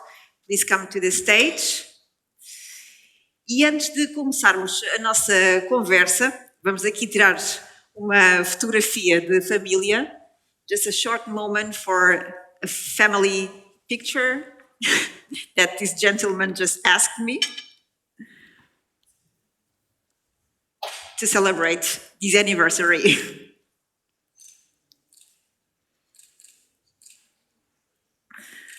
Okay, thank you very much. Muito bem, let's just sit.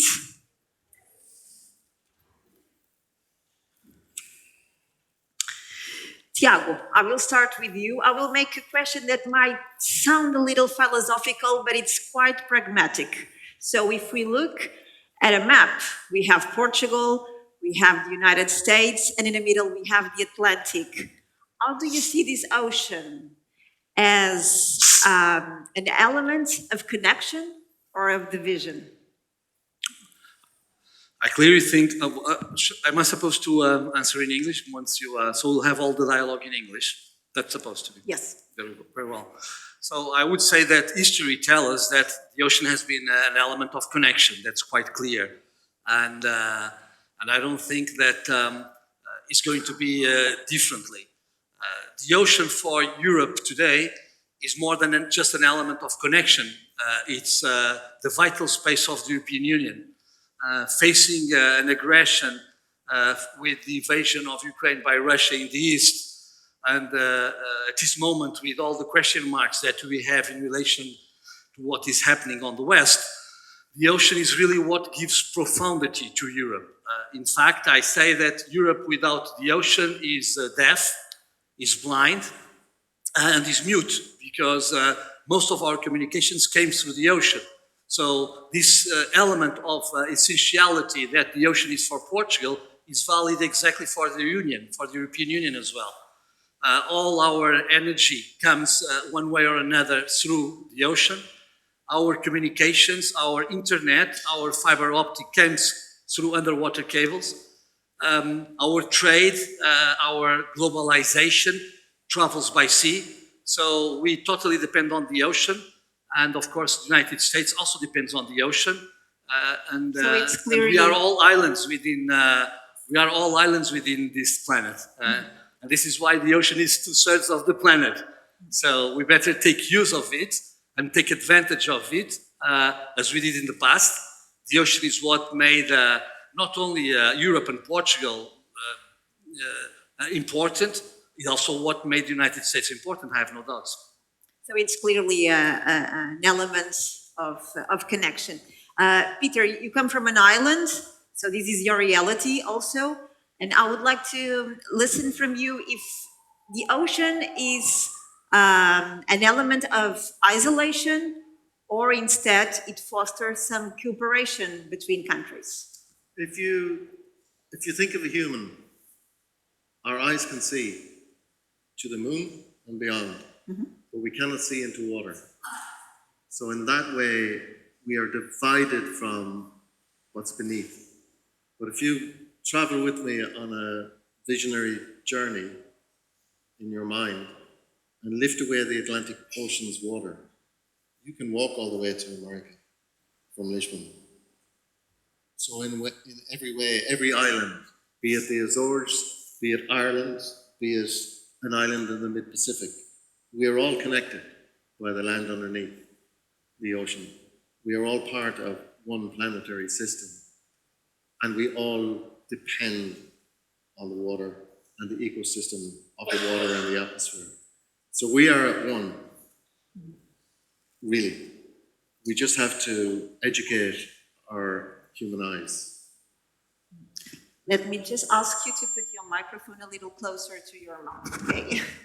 Mark, you said something very interesting on your presentation. Oceans know no boundaries. What would countries gain if they were closer and would use this ocean as a resource in common?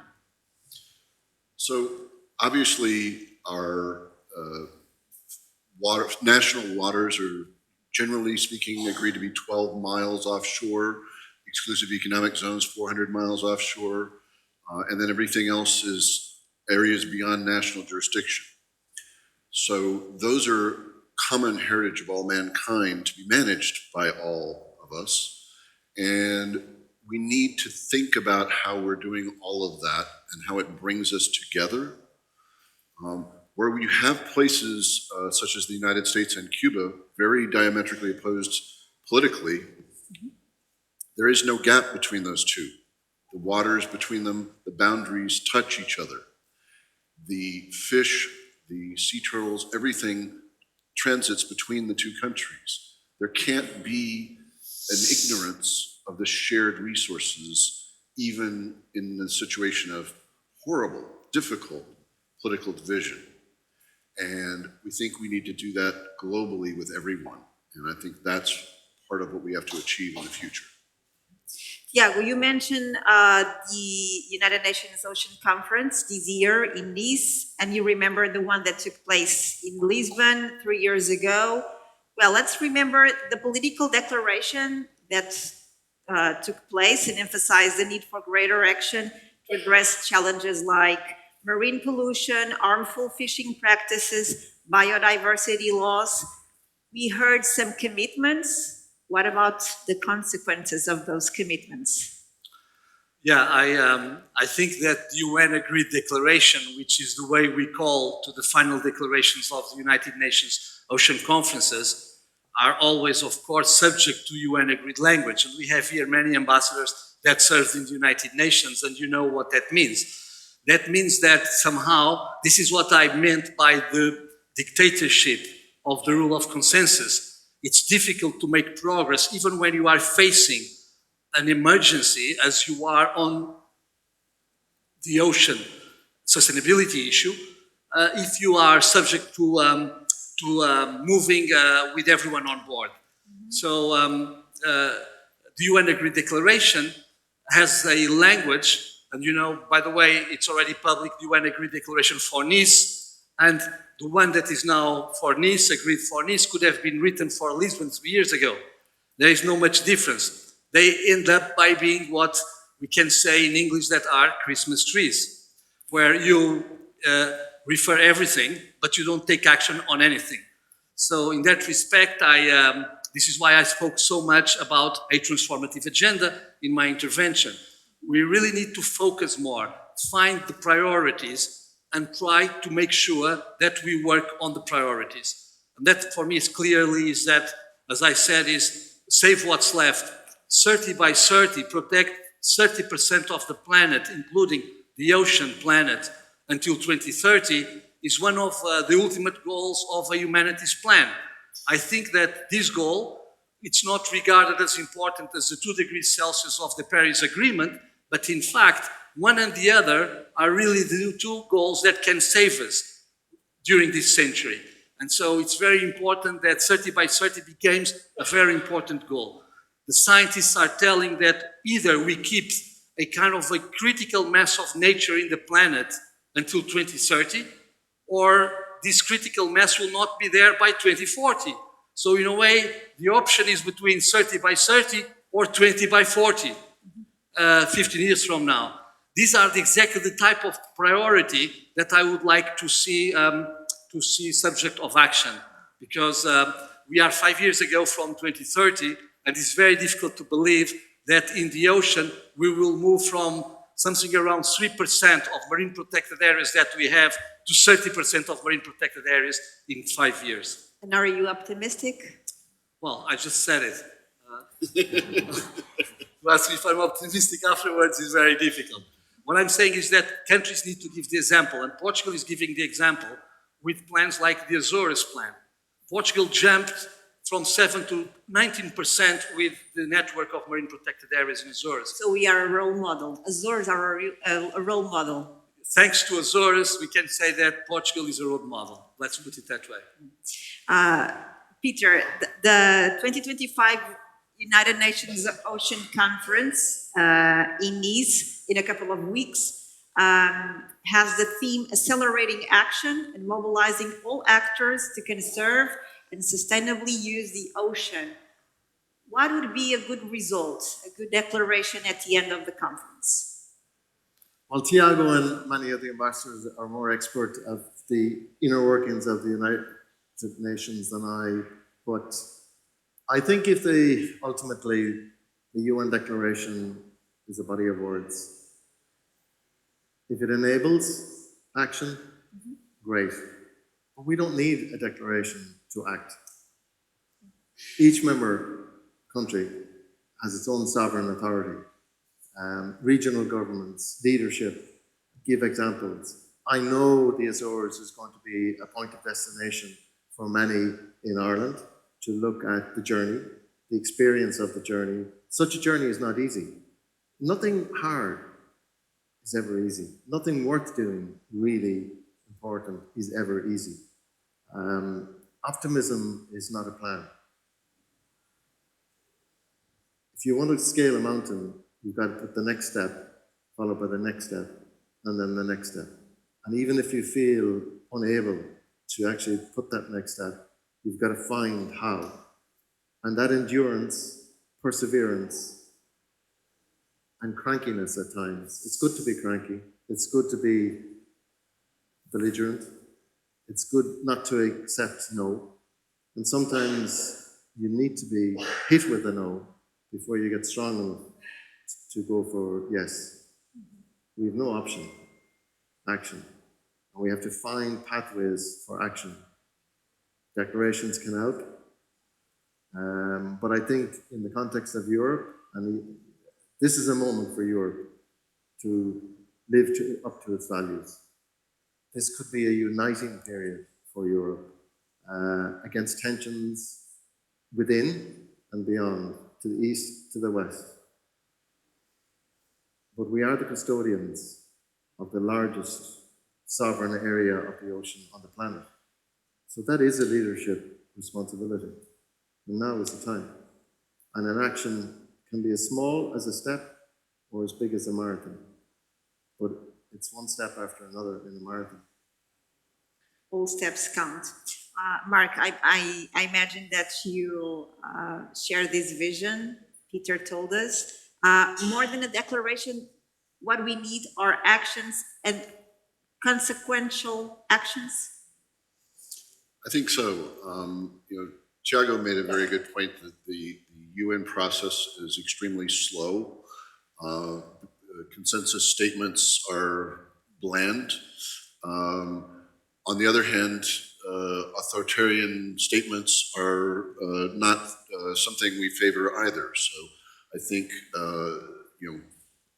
taking the bland statement of the UN, asserting that the individual sovereign governments can act on it, is the right pathway to success. And I think that success has to be in science, economics, heritage, and personal relationships. We need to really understand how the ocean interacts with all of us and how each one of us can make it better. Because if the ocean is not healthy, neither are we. So let's move to some threats to the ocean. Tiago, you gave the example of bottom trawling in marine protected areas. Isn't it a contradiction? Bottom trawling in marine protected areas. If they are protected, it shouldn't be such things as bottom trawling, right? Yeah, that's the paradox. And the fact that this is an existence, this is a reality, that says a lot about where we are in terms of conservation of nature in our societies. We think we are very advanced, and a lot of people complain that conservation is creating a lot of economic problems, but we are not anywhere yet in conservation terms. The fact that we still tolerate, I think that European governments, for instance, are rational Cartesian governments in terms of their intellectual process of decision making, and yet they tolerate that as normal. I'll give you a very good example. Before the network of marine protected areas in Azores becoming the biggest in the Atlantic, the record was still with Portugal because of the Selvagens marine protected area was the biggest no-take, so full protection marine protected area in the North Atlantic.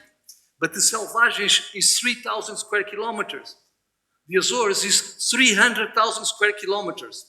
So the Azores is understandable, but how can you understand that before the Azores, just last year still, a tiny 3,000 square kilometer marine protected area was the biggest in the North Atlantic.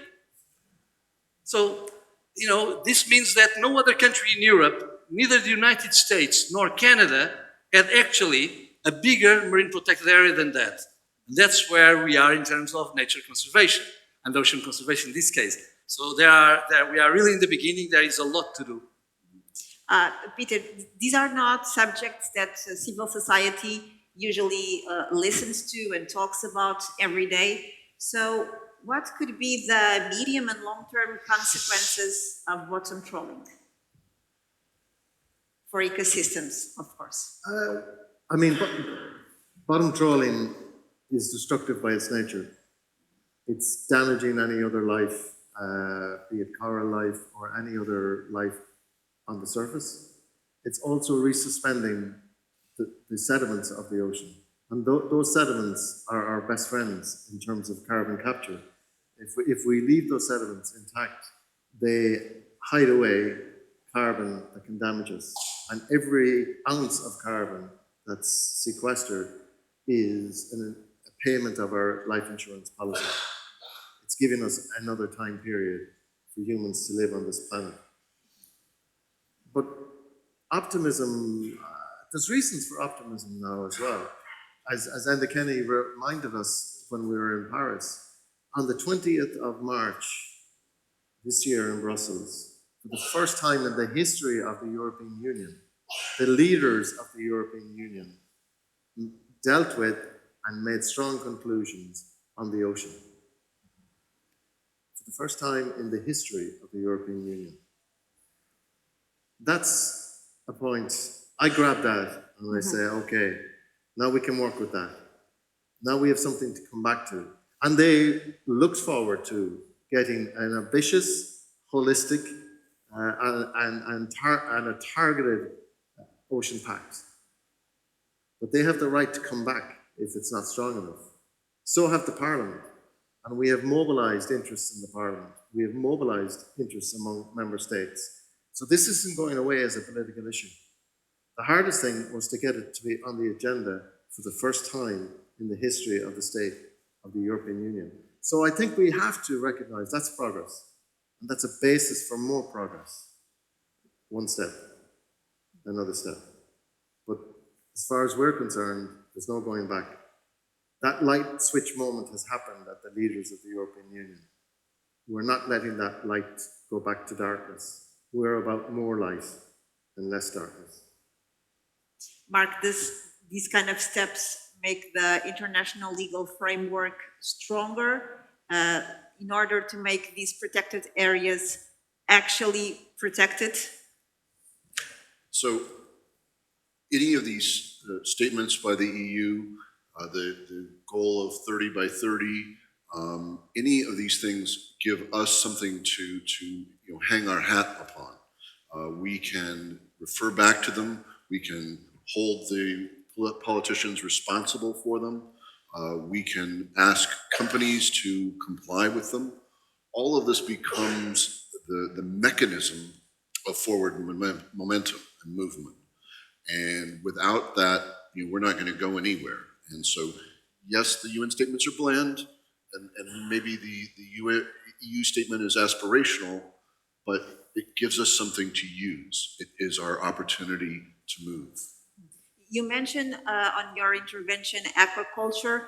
It could be an alternative method, more sustainable. Yes, we are. Aquaculture is surpassing wild caught as the source of seafood worldwide. We predict it's going to be 60% soon. Part of that is because we're at maximum catch from the sea. There is no more to catch. And if we improve our ability to catch things, it's not going to help us. It's only going to hurt the supply. And the interesting thing about aquaculture is because we are in control, we can design it in a way that is much more sustainable, looking at recirculating systems, thinking about how clean the water is, thinking about how we control food and avoid contaminants. Wild-caught fish, Tiago talked a lot about plastic pollution. You cannot find a wild-caught fish anymore that does not have microplastics in it. period, full stop. But if we have aquaculture with clean water coming in that has been filtered for microplastics, we could have fish without plastic for those who prefer to eat fish. Okay. So, Tiago, another issue that you mentioned was deep sea mining.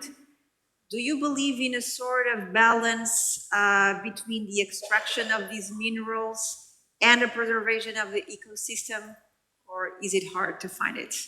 I don't think that there is such a thing as sustainable deep sea mining, precisely because science tells us that there is the fact that you need to disturb the bottom of the sea, and the fact that, as I said, with this new understanding on the ocean, we look at the ocean as a system that is connected.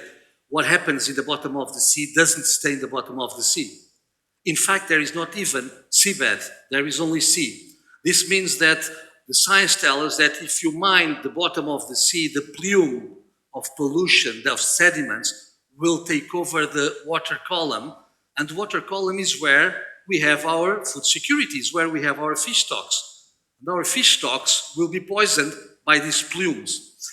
Now, I don't want to say with this that we should not get growth and jobs from the ocean. I want to send this image because it's very important. Portugal has a possibility, really, to embark on an industrial policy for a blue economy that can be highly profitable and make Portugal much more pertinent in this century.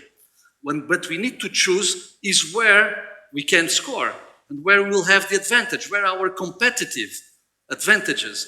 And in the case of Portugal, we were speaking about aquaculture. Yes, there is certain types of aquaculture. These are innovative aquacultures that can be part of the solution of decarbonization or part of the problem. For instance, algae and bivalves, they live by removing carbon from the water. So if we are able to change our diets, and the IPCC, the panel for scientists for climate change, as I've said, we need to start changing our ways of life because we need to decarbonize not only the economies, but the societies. And the societies are us. We are the societies. So we need to change our ways of doing things, including eating, for instance. There is a huge growth now of algae production, microalgae, macroalgae, but also bivalves. Portugal has incredible good conditions, mainland Portugal, for sure, given that, of course, is less deep than the island of Azores and Madeira, are very good for a novel aquaculture. But also offshore renewable energy.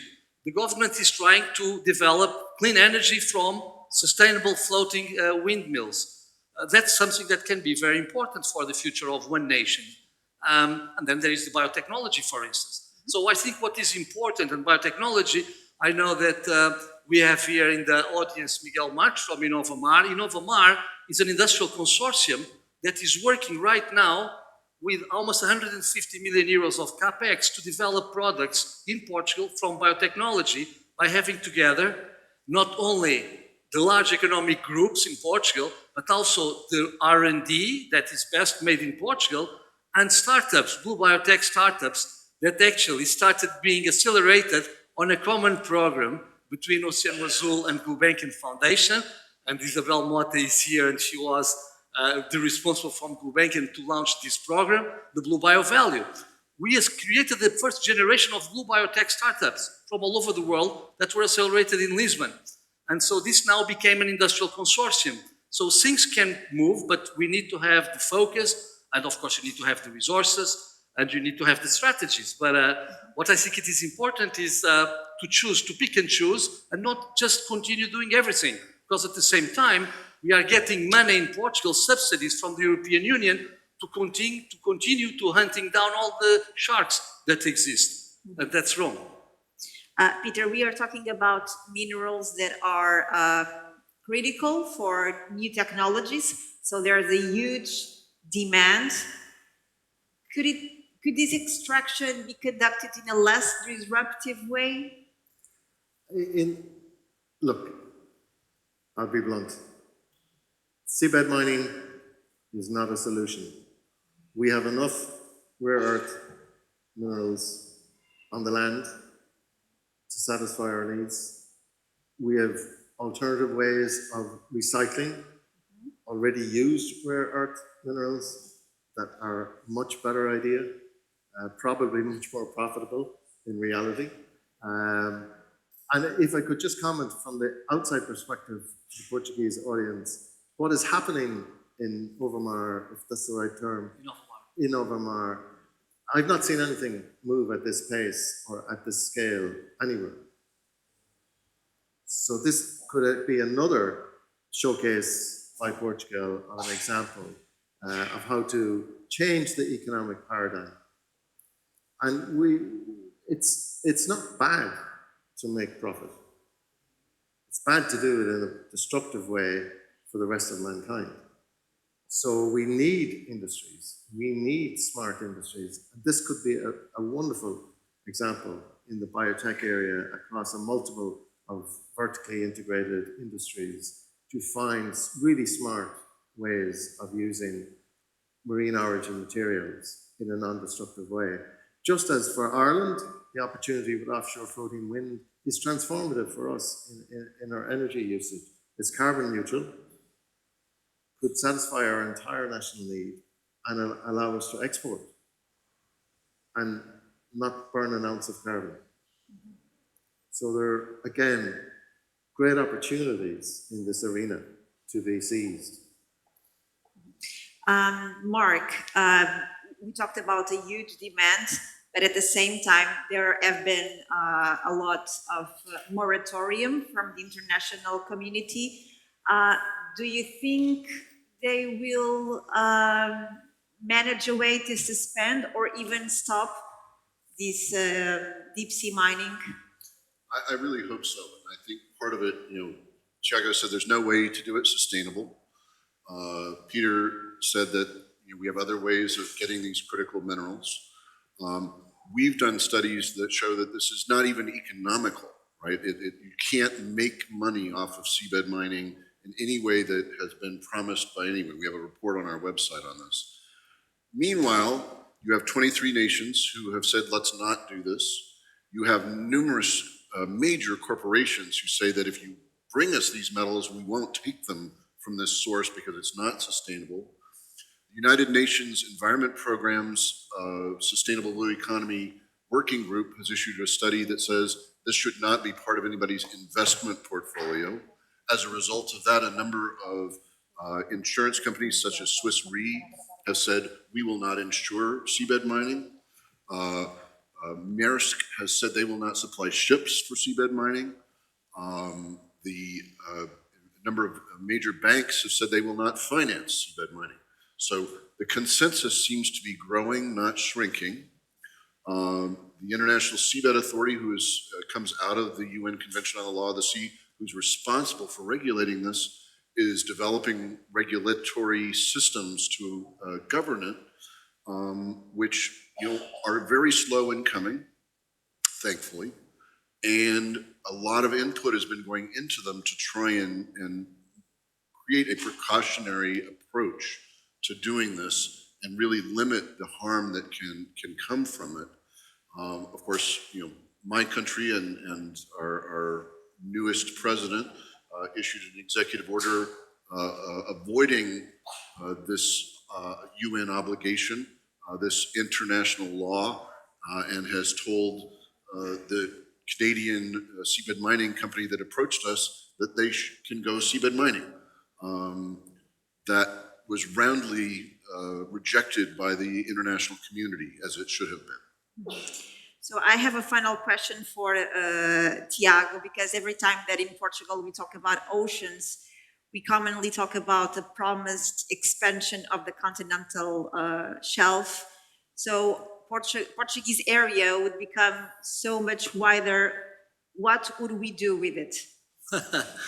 Well, I always say the continental shelf is quite important, of course, but we still have to somehow exploit our economic exclusive zone, our territorial waters. So I don't think that this should be a mantra in which we should depend upon.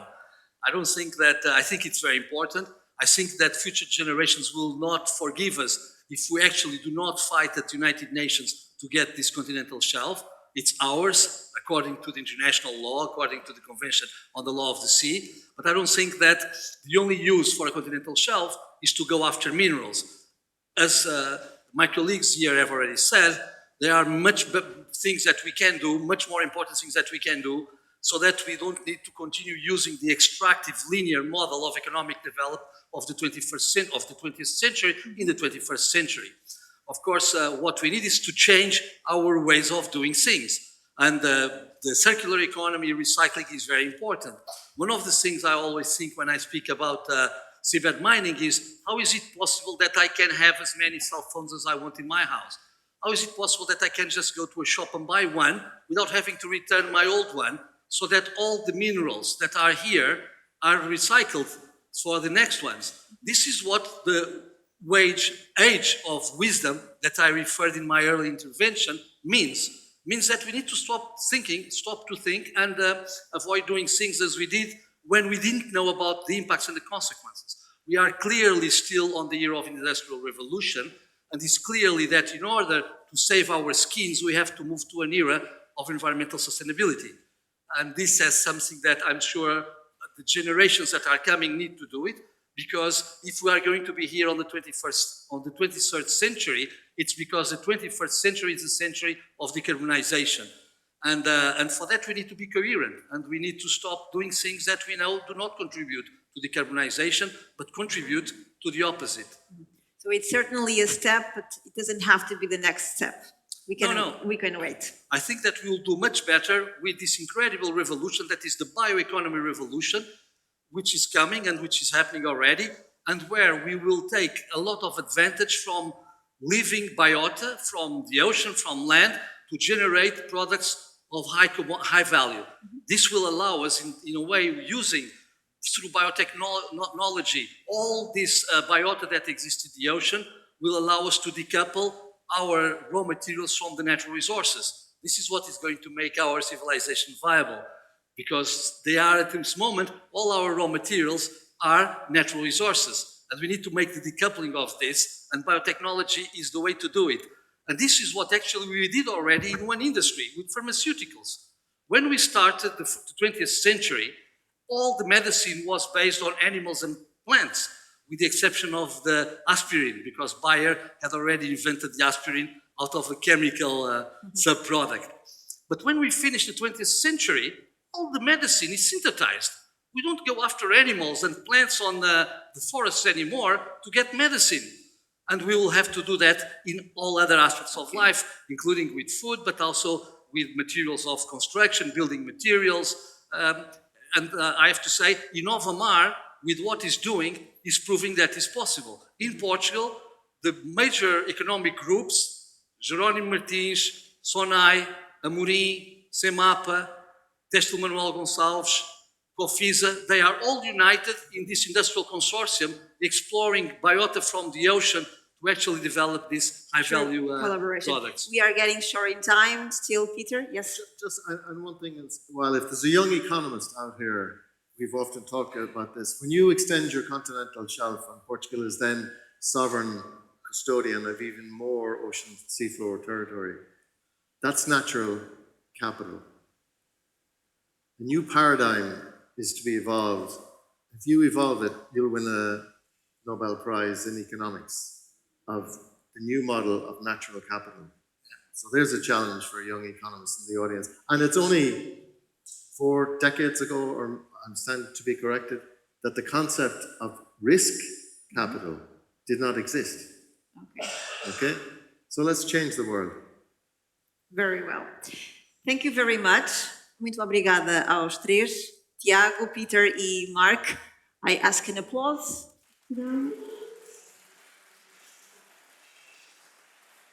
Thank you very much.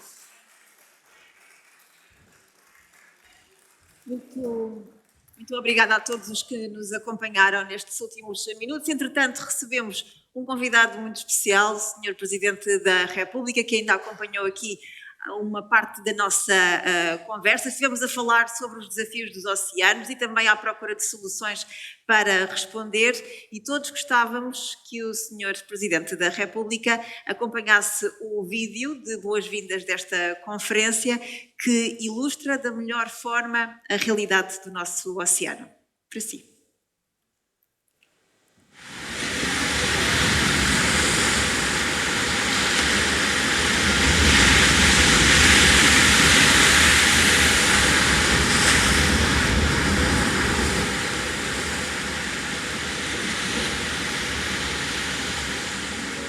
Portugal tem uma vocação escrita nas ondas do Atlântico.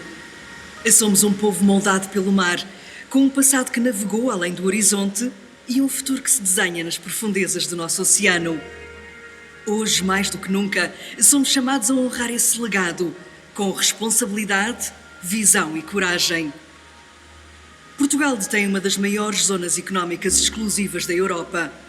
Isso significa poder, mas mais do que isso, significa dever. O dever de liderar pelo exemplo, de provar que é possível crescer, conservar, inovar e proteger. O nosso desígnio azul não pode ser apenas uma agenda política. É um compromisso coletivo com o tempo, com o planeta, com as gerações que ainda não nasceram. Para Portugal, o mar tem de ser mais do que uma geografia. É identidade, é património, é futuro. E é precisamente por isso que este é o tempo de afirmarmos, com clareza e determinação, o nosso desígnio nacional. Mergulhar, viver, respirar com o oceano. Não é ter o mar nas nossas agendas, é levar as nossas agendas para o mar. Este respirar o oceano não será feito apenas com tecnologia ou legislação. Terá de ser feito em primeiro lugar e sempre com as pessoas, com todas as pessoas, com dedicado estudo científico, vivência constante, troca de experiências entre todas as gerações, todas as áreas de estudo. Ninguém está fora deste círculo de responsabilidade. Este compromisso tem de ser vivido em rede. Nenhuma estratégia, por mais ambiciosa que seja, pode se ingrar sem um esforço verdadeiramente transversal. Um compromisso real que una instituições públicas, setor privado, da escola básica à universidade, investidores, cientistas. Inovar em todas as áreas da nossa vida coletiva: defesa, energia, comunicações, saúde, desporto e cultura. Cada ramo da sociedade tem um papel concreto na construção deste novo paradigma oceânico. Temos de viver o mar, ouvir e respirar com ele. A ciência precisa de tempo, a inovação precisa de liderança, a política precisa de propósito.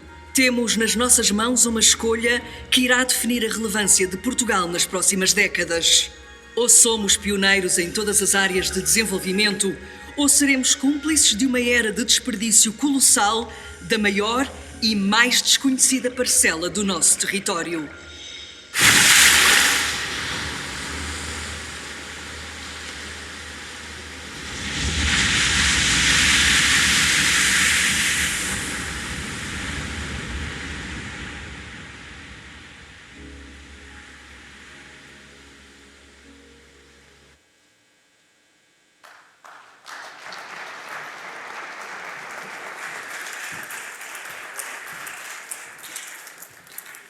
E para o encerramento desta conferência, Breathing with the Ocean, chamo ao palco Sua Excelência Presidente da República, Marcelo Rebelo de Sousa.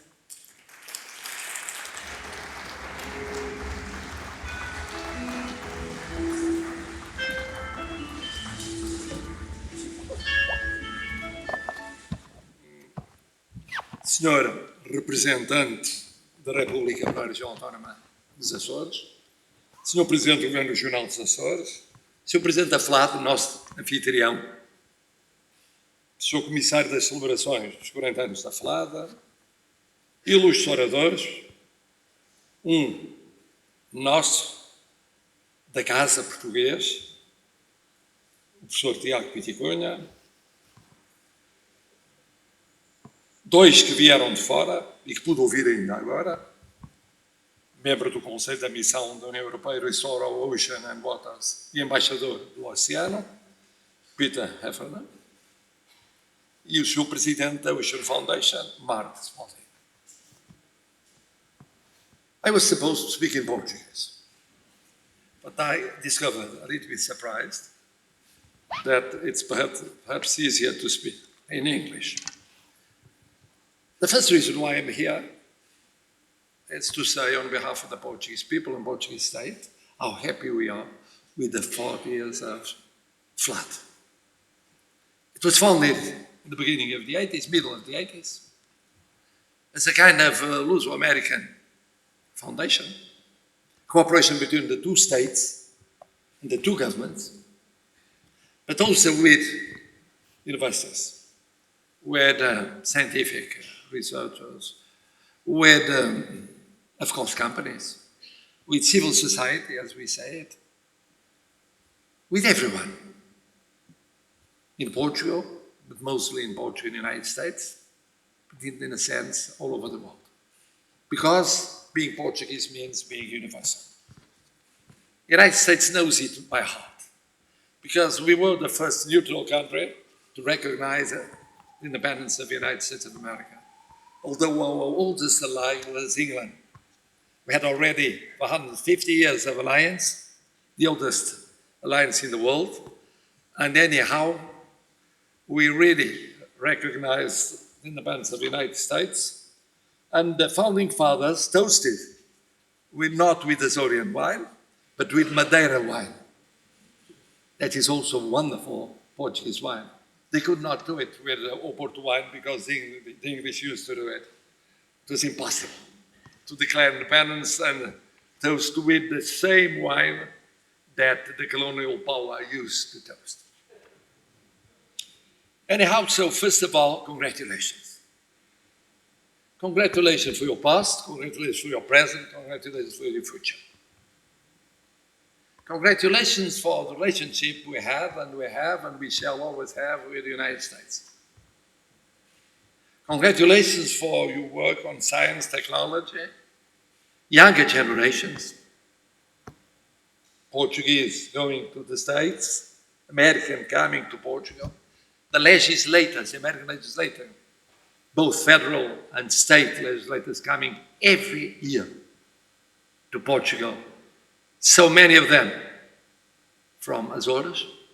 And now why I must also, in a way, stress the presence of two leading personalities, representing one of them, the Republic, I mean the Portuguese state in Azores, and the other one, the autonomy of Azores, the region of Azores.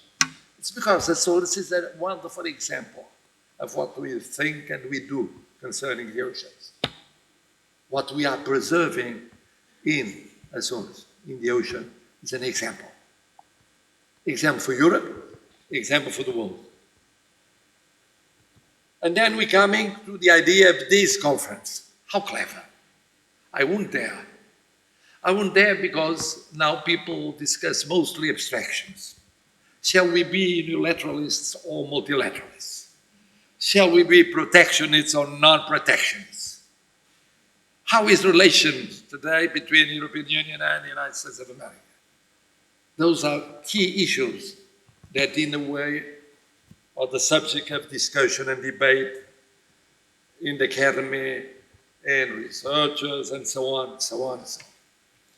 I consider much more inspiring to look at an issue. And the issue of the oceans is an issue that can build a bridge between the two of us. Because we are Atlantic. We are transatlantic. And we do understand how important it is, the Atlantic Oceans, and for us Portuguese, all the oceans. Because we belong to a community we founded together with other Portuguese-speaking countries that are in every continent and having a permanent contact with every ocean. Far away in Eastern Timor, in the Pacific, as the United States. Then nearby, the case of Angola, Cape Verde, São Tomé e Príncipe, Guiné-Bissau, Portugal, Brazil, the Atlantic. But Mozambique, far away, the Indian. So in a sense, for us, it's a great challenge. For us Portuguese, for us Portuguese-speaking countries, but also for the United States of America. It's a great challenge. We're speaking, of course, of economic resources. And you said it, nature and capital. But also research, knowledge, preservation, cooperation. And that's why we were the first in the United Nations to ask for a debate a long time ago. It was in the beginning of the last century, the last decade, 2011, and it was debated in the Security Council and then in the General Assembly. We prepared, together with Kenya, the second UN conference here in Portugal, in the middle of the pandemic, at the end of the pandemic. And everyone came from all over the world. Because one feels this is one of the last frontiers, one of the last challenges for everyone. Of course, for us, it's so important to have a decision coming from an international body about our not only continental platform, our economic zone of intervention.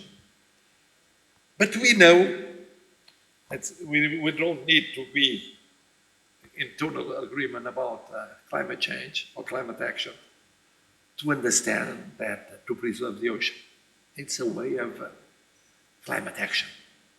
There is an interconnection, obvious. It's not ideological. It's not political. You do not belong to the right or to the left. You just belong to a realistic, I would say large majority people that do understand it's better to prepare the future than to be late when addressing the challenges. And one of the reasons we are all over the world and we have a huge diaspora is because we started facing and trying to deal with the challenges very, very early in our history. Because we discovered we had just one neighbor, physical neighbor. In the beginning, there were several kingdoms. Then just a country, Spain. So we chose the ocean. Not that we do not like Spain. We do. And Europe, we do. Today. Not in the beginning. Not in the beginning. We lost several times our independence. We recovered it. And it was so important for both of us to be independent states. Because that way, we have special connection with South and Central America. So many states, with just a small difference. Those that speak Spanish, they are different states. The one that speaks Portuguese, just one state, a huge state, perhaps the strongest state, as a regional power, because that's also very original. Our king, during the invasions from Napoleon, French invasions, our king went to Brazil. The capital of Portugal was outside the capital of the empire. And Portugal became a colony of the former colony. That's very Portuguese. That's why Brazil is unified. Not many countries, but just one huge country speaking the same Portuguese language tongue as mother tongue. Well, you chose the ocean. Well chosen. I didn't understand it the moment I discovered that Tiago Pitta was the inspirer of this celebration. Because for Tiago Pitta, you know him, the oceans are a kind of a pathology. Because he chose as something that is a passion, but It is a pathological passion. That's why he's the leader of a wonderful foundation. That's why he's always before his time and the time of the others, addressing these issues.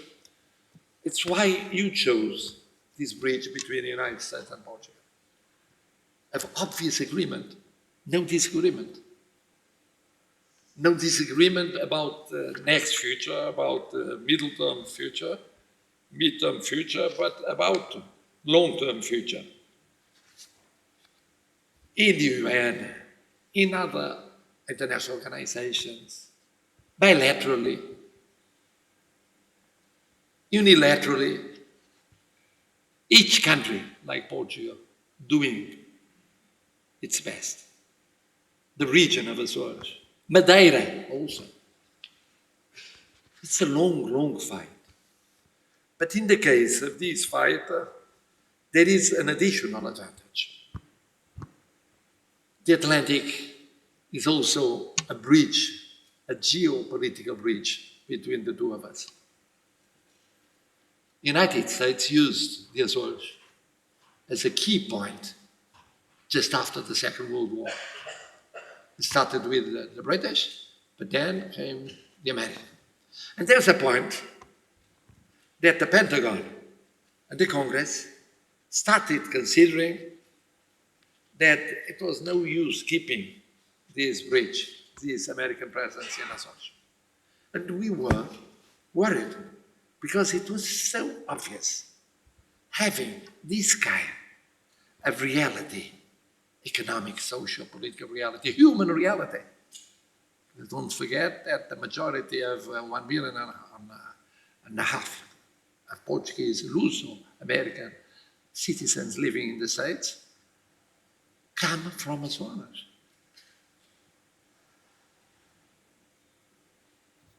And it was so important that in 2018, when being received by President Trump in his first life, political life, of course, well, one of the points that we treated was Azores. And I said, I don't understand why the Americans want to leave. They have this key position. It's good for you. It's good for us. Why do you want to leave? First the families, and then the soldiers, and then your military presence. It's of no use with the wars that are coming. It's always so useful to have it in the middle of the ocean. It's just there. A huge vessel. Many vessels, because there are many islands. That represent the cooperation between the two countries. And he said immediately, of course I do agree.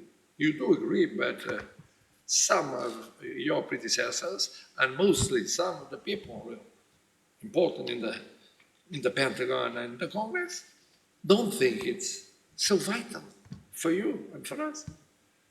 But it will change, and it changed. And nowadays the cooperation is the same it used to be for decades, and we feel we shall strengthen it. Because of the oceans, of course, but because of the geopolitical importance of Azores. But coming to the oceans,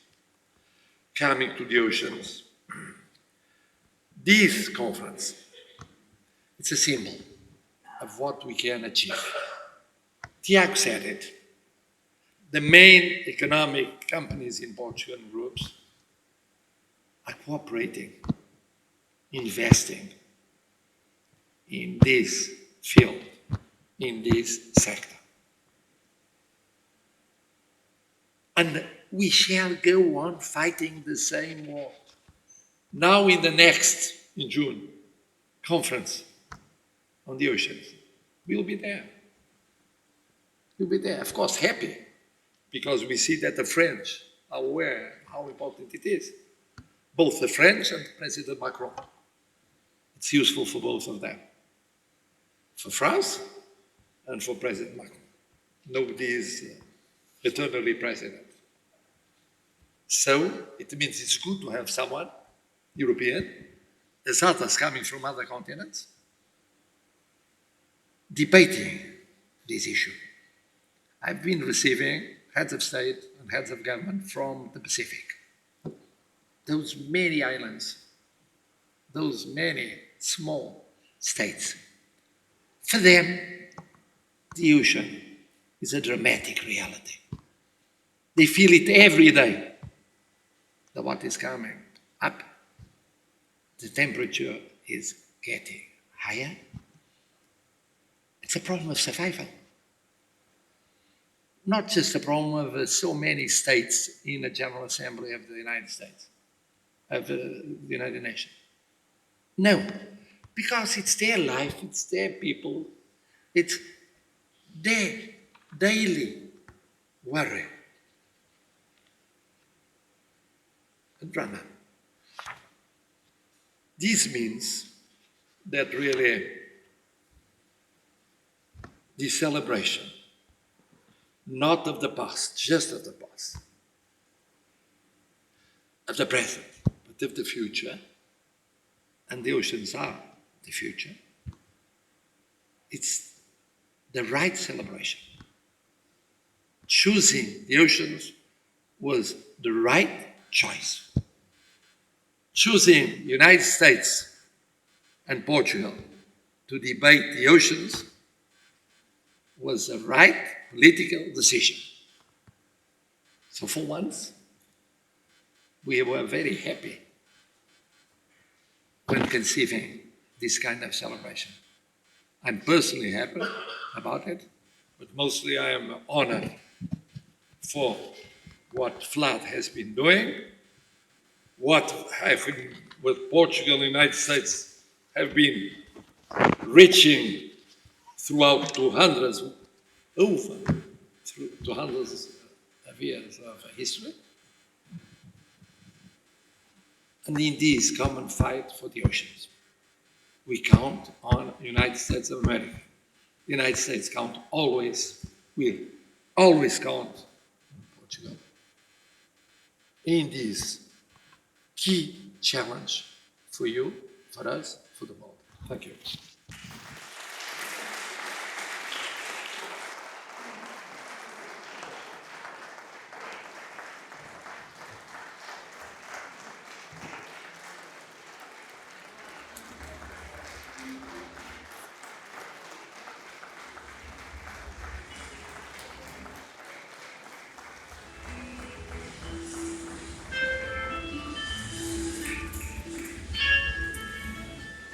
Muito obrigada, Sr. Presidente, pelas suas generosas palavras e recordações históricas do que é também ser português.